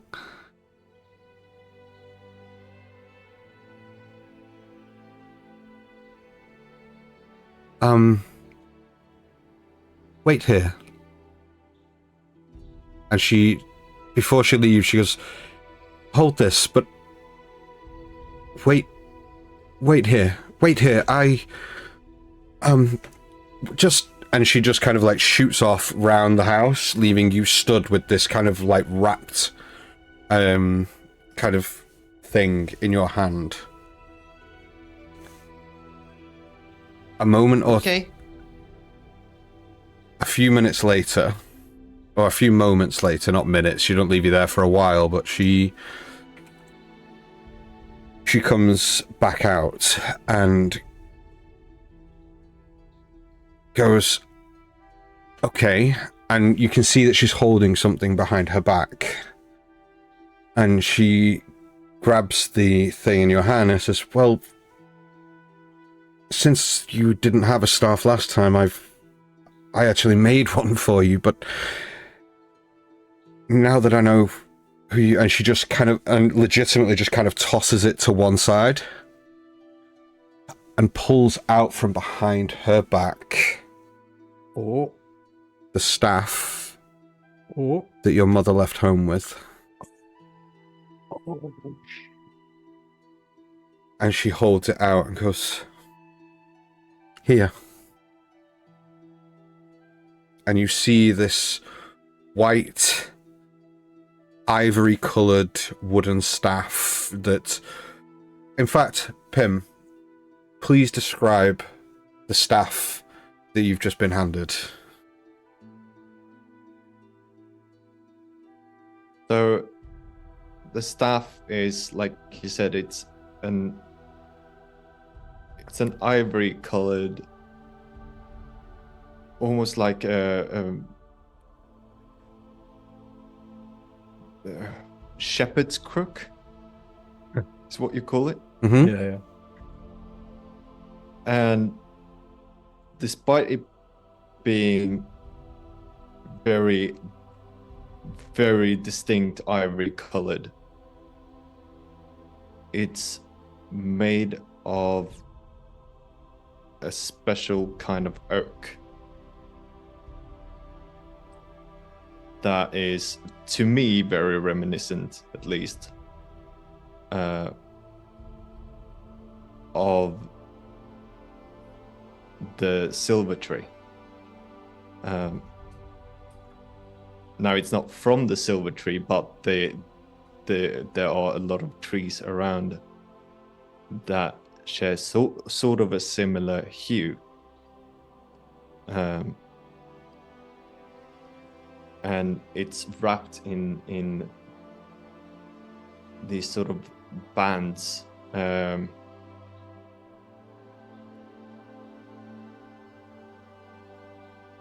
That is sort of a I don't know what the color is actually called, but it's like a very lightish, almost bluish green color. Teal? Turquoise. Yeah, Teal. Cerulean. Yeah. I think teal is probably. Someone orders printer ink. Cerulean. I don't know exactly what the color is called, but it's like a light greenish blue color. Mm-hmm. Along the sort of middle of it where the handle would be. So, Thalia places this in your hands and goes,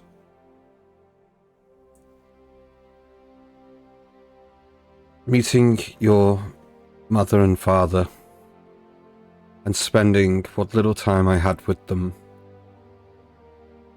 was some of the most glorious days that I've spent walking this world. They are some of the most pure-hearted people I've ever met in my life. Your mother has such an eye for wonder, and your father has the steely determination of a mountain cat. You know, Yeah. They talked about you often, you know, and how much they missed you, and though your mother, on several occasions when she was deep in her cups, almost begged your father just to go home, he kept reminding her that they left for a reason, and that you'd be safe. Do you know why they left? They never really tell me what they're doing. I hear stories of times of them helping out village people or helping out farms that have been destroyed or... So, your mother and father passed through here to board an airship elsewhere because they caught wind of an ancient forest that had somewhat decayed and had set their sights on trying to restore it back to its former glory and its former beauty. They never told me the destination and said that if they had, well, I would likely want to go with them, which, now I think back, I probably would. But they left. So I don't often leave this place, Timothy. My place is here, and this is where I belong, this is home. But on that day, I stepped foot back into the city, and I watched them board a ship. And that is the saddest memory I hold from the last year or so. But, in their honor, I tended to this bush. Now, it might seem a little insignificant, but it's my way of keeping their memory with me. And she goes over to the bush, and you can see that she's got this kind of, I wouldn't say it's a tool belt, but it's got a couple of pouches on her belt, one of them kind of being open, and she reaches in and pulls out a pair of secateurs and goes up and snips one of the roses from it and hands it to you. I have the staff to remind you of your parents, and this is my gift to you, so that you can remember me. Yeah. You're more than welcome. Now, And we might be leaving in a couple of days, oh, but Okay. Mum always used to say that if you take something from nature, you should give back. So I'll walk up to the rose bush and I'll druid craft a green little, is it called a bulb? mm-hmm. Like, Yep. where the white rose was taken from. You're very much like her, aren't you? And your father. See, I see that steely I wouldn't say determination. that. Oh, I would. You see, you have an eye for beauty like your mother, and you have the determination of your father, otherwise you wouldn't have brought your friends here. You're the best parts of both of them.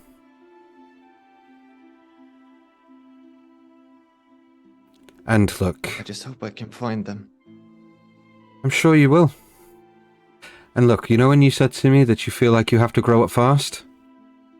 Don't grow up too fast. Innocence should be treasured. But if you do have to grow up fast, don't be led astray. Act of your own accord. And don't be swayed into making decisions that you don't feel are right. And look, you think this is our parting and we'll never see each other again, but we have lessons, Timothy. And you will study them. And she taps you on the arm where your tattoo is. And when you're good and ready for your next lesson, I'll be there. But not until you're ready. Now go and wash up for supper. Yes, ma'am. As this conversation draws to a close, we zoom in to Kiria and the Raven, and as Liana and Edivir, you step away, the Raven stands up and walks up and keeps around a 2-foot gap between you and kind of like looks down and goes, Bumblebee? Mr. the Raven? Is Virgil still in the grass? Oh, yeah. Virgil is. Yeah. Yeah. And as you say that, he kind of like drops to his knees and grabs you into a hug. and goes, Kind of like, because I'm not actually that much shorter than him, I will just say, kind of being pulled down with it too. "Oh, I didn't. Sorry, apologies." Then he won't. He'll just grab you into a hug. I thought there was a bit of a height difference, but he grabs you and pulls you close, and just goes, "Oh, don't you ever do that to me again." Worried about me, were you? No, and let's go. Not at all, really. In fact, I was just merely thinking that if anything happened, I'd be to blame, and I'm not going to have that blame on me, actually. You would likely have liability because you did initially kidnap me, so I could quite easily say this is a hostage situation. Yeah, well, it was your dumb decision to go in there in the first place, so if anything, it's your fault.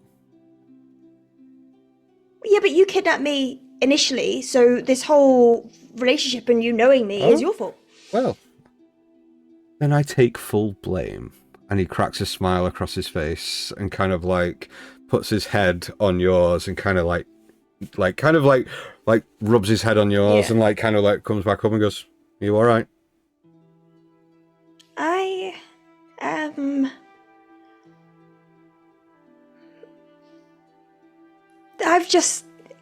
it's been a lot. I'll be okay. Just one day you're finding out you're 126 years old and the next you're dying.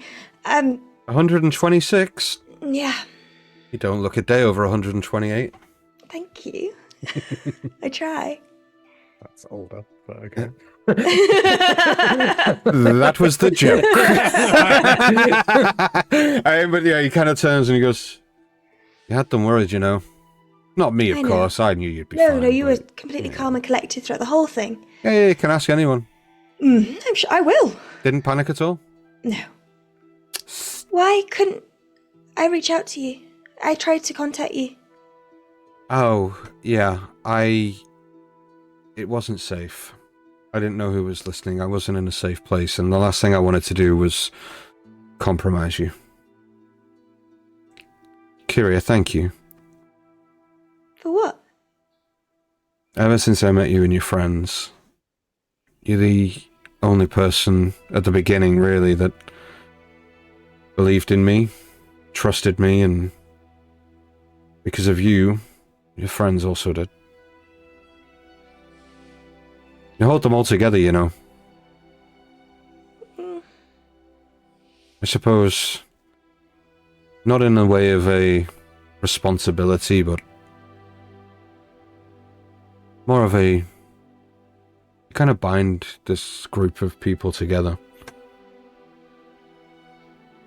You might not. I feel like I'm a bit of a liability. Yeah. I mean, you are, but not in the typical sense. Just in the general sense. Well, that's fine. I don't mean to be. I am trying.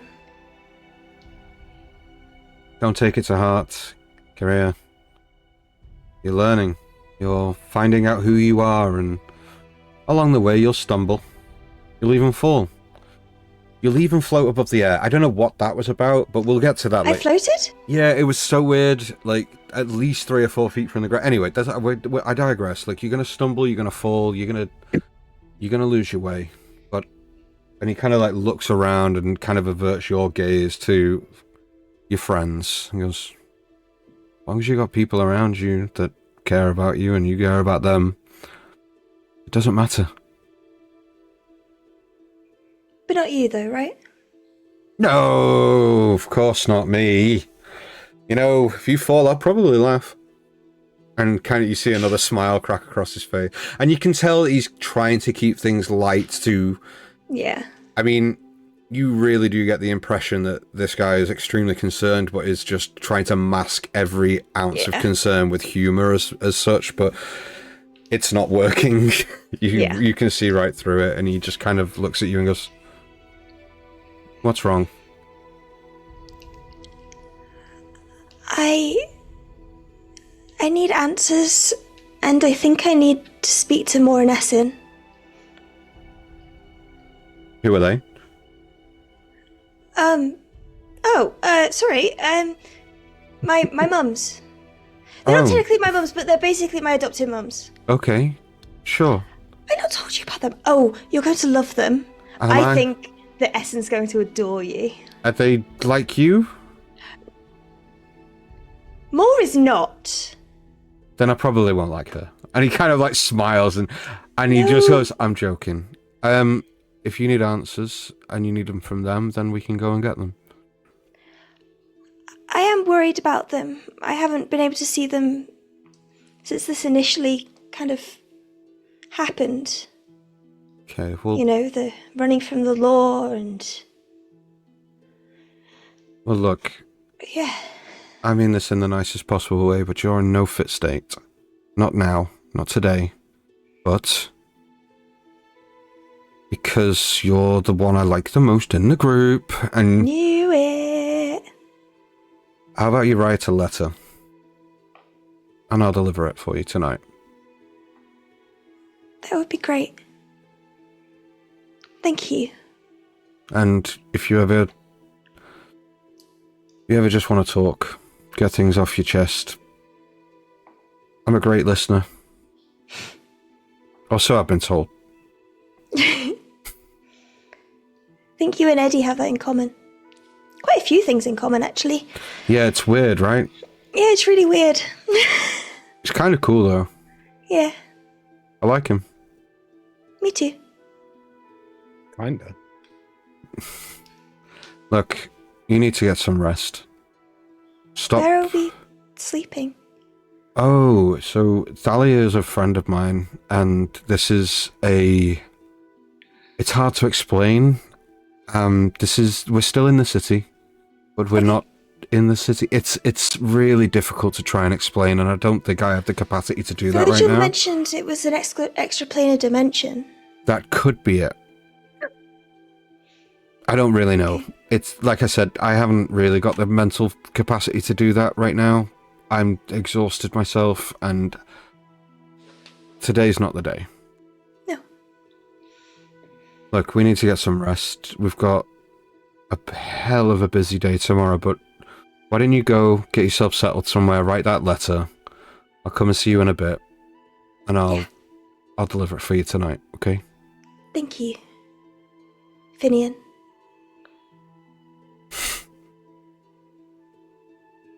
And he kind of like looks down, just goes, "You're trying to make me cry, aren't you?" No, but did I remember it correctly? You did. I'm proud of you. Get in! And- As Kiria turns and walks away. And as you do, you hear Finian mutter under his breath, "Oh, they're going to be the death of me." And wanders back to the tree and kind of sits and slumps down. Edivir, you wander off with Liana. Yeah, just like a walk around the grounds, just sort of not walking any particular directions. We probably even circle around the same route a couple of times as we're talking, just going in circles around the hut. You all right? No, that's a silly question these days, but Oddly, I think I am. I don't know what she put in that tea, but see, this is why I just drink water. you should can always- retry the tea. No, you can always tell if there's something in water. Tea covers the flavour of too much stuff. It was really tasty. I mean, I didn't mind. I know, sorry, old habits die hard. That's But true. what I mean is, I heard you talking to yourself, I think. Correct me if I'm wrong. While we were making our way through the city. Yeah. I gotta be honest, at first I thought you might be invoking something or speaking to some higher power or something, but then I overheard you. Oh, I've never really done that. I overheard you saying Kiria and Ombrin and a Yeah. few other names I didn't recognise. So, I guess they were the name of my family. Right. People that I may or may not have lost. I don't know. they're lost to me at the moment. They might not be here anymore, I don't know. But I guess I was feeling that it was my fault. And it just took me a moment to get out of my stupid head. I understand that. Completely. There's a lot of loss in this world, but you can't blame yourself. You didn't lose anyone. We never lost Ombrin. We never lost Kiria. We were never far away, but they were taken from us. Yeah. I guess I used I struggle with that. I used to mutter to myself as well about all the things that had done me wrong, all the mistakes I'd made, all the friends I should have saved. In those moments, though, I found someone else to talk to. You're talking to me? Not what I meant. I mean, in those alone moments. You've probably heard me. I was talking to Virgil about it. I was talking to Virgil about it the other day, and it just made me think he seems to have found himself on a path, and it seems to be helping him. And look, what you've told me about your past, there's a lot of oppression, enslavement, even. Yes. You're not in the fight alone, and I don't mean us.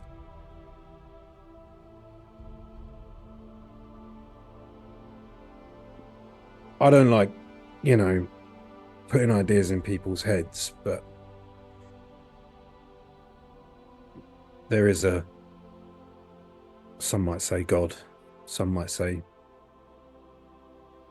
saint, even idea, that has given me great comfort against the things I've faced, given me direction forward in times when I've been looking very much back on myself. If that's ever something you think would help, just ask, and I'll tell you what I know.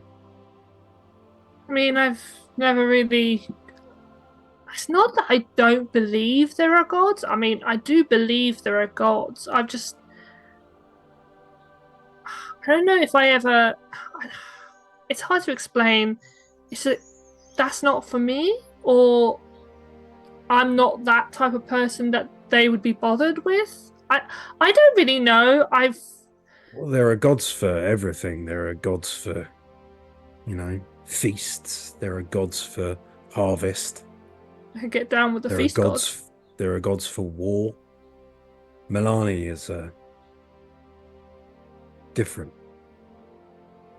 She's a god of hope, a god of confronting oppression in all its forms, overcoming despair to seize victory,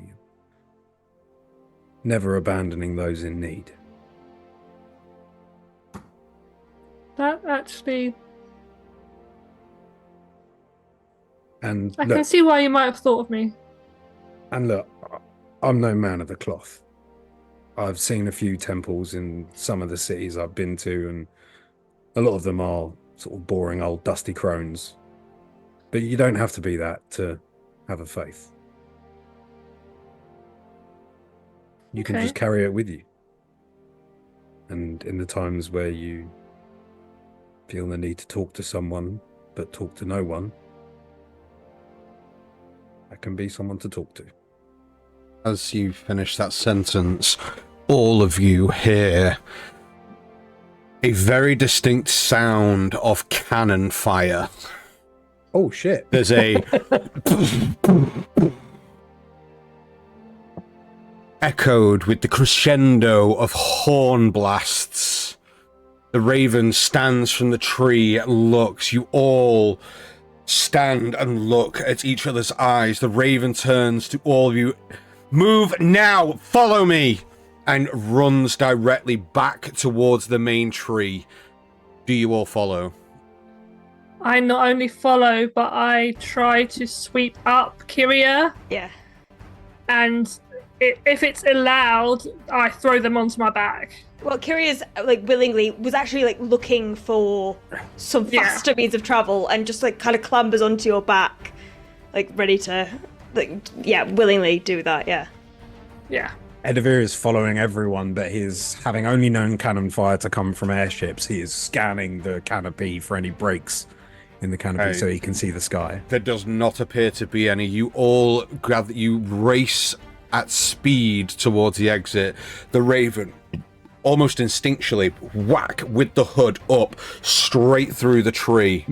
You all follow one by one. Woof, woof, woof, woof. I stop before we go through and I go, Talia! Or Talia! Yeah, she kind of looks and kind of you see her staff now in her hand as she started to walk towards you. Go now! I'll keep the barrier open for as long as I can. I'll go through. You step through. You all stand at the foot of the tree.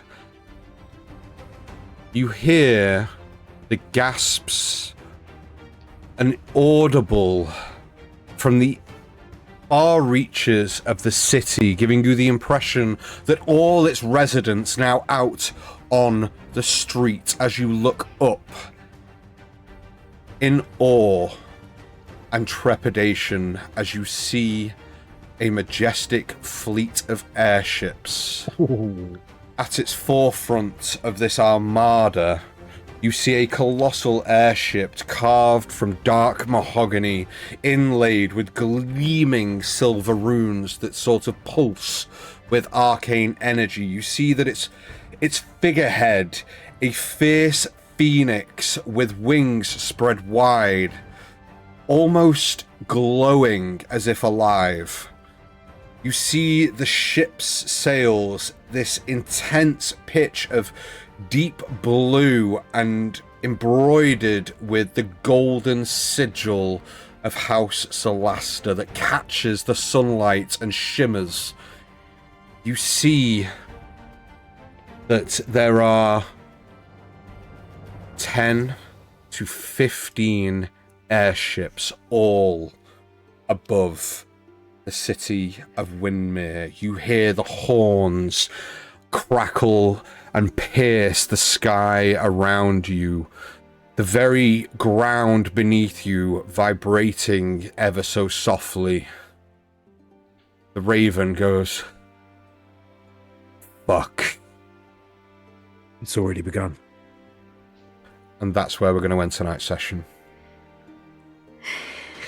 Damn you! Shit, we're too late. Fuck. Thank you, everybody. That has been a roller coaster of a that was a session. Some good RP, baby. Jeez. Got 3 points of exhaustion, Dan. I know. What's going to happen? Was there a short rest that happened in amongst any of that, maybe? What's going to happen? You probably going to die. I would say so. I would say that you all gain the benefits of a short rest. If you want to spend hit die, spend them. Yes. I want to say a huge thank you to everybody who's tuned in this week. Things are about to get real quick as well. Thank you very much for tuning in this week. Thank you to Roll Together RPG. If you're still watching and you haven't checked out their channel, please just drop by, drop them a follow. Just kind of tune in whenever they're viewing as well. It's unfortunate that the time they stream is the same as ours, but we are actually in talks with them about a potential project for later on in the year. Yeah, it's a cool thing. It's a concept. I'll talk to you guys about it later, but it's a cool concept. I'm intrigued. So essentially, it's going to be a two-shot where the first half is going to be on their channel with you guys, and then the second, so you guys as players are going to go and play on Roll together, and then That's the cool. second half. Love that. The second half of the one shot is going to be their players on our channel, and then it coincides in a 3-shot where we get all players together over both channels. Oh, epic. Ooh. So that's going to be cool. So thank you everybody for tuning in. Before we tap out for this evening, just remember, even the littlest people can make the biggest impact. Take care. We will see you next week. We love you all. Take care. Bye bye. Love you guys. Bye. Bye.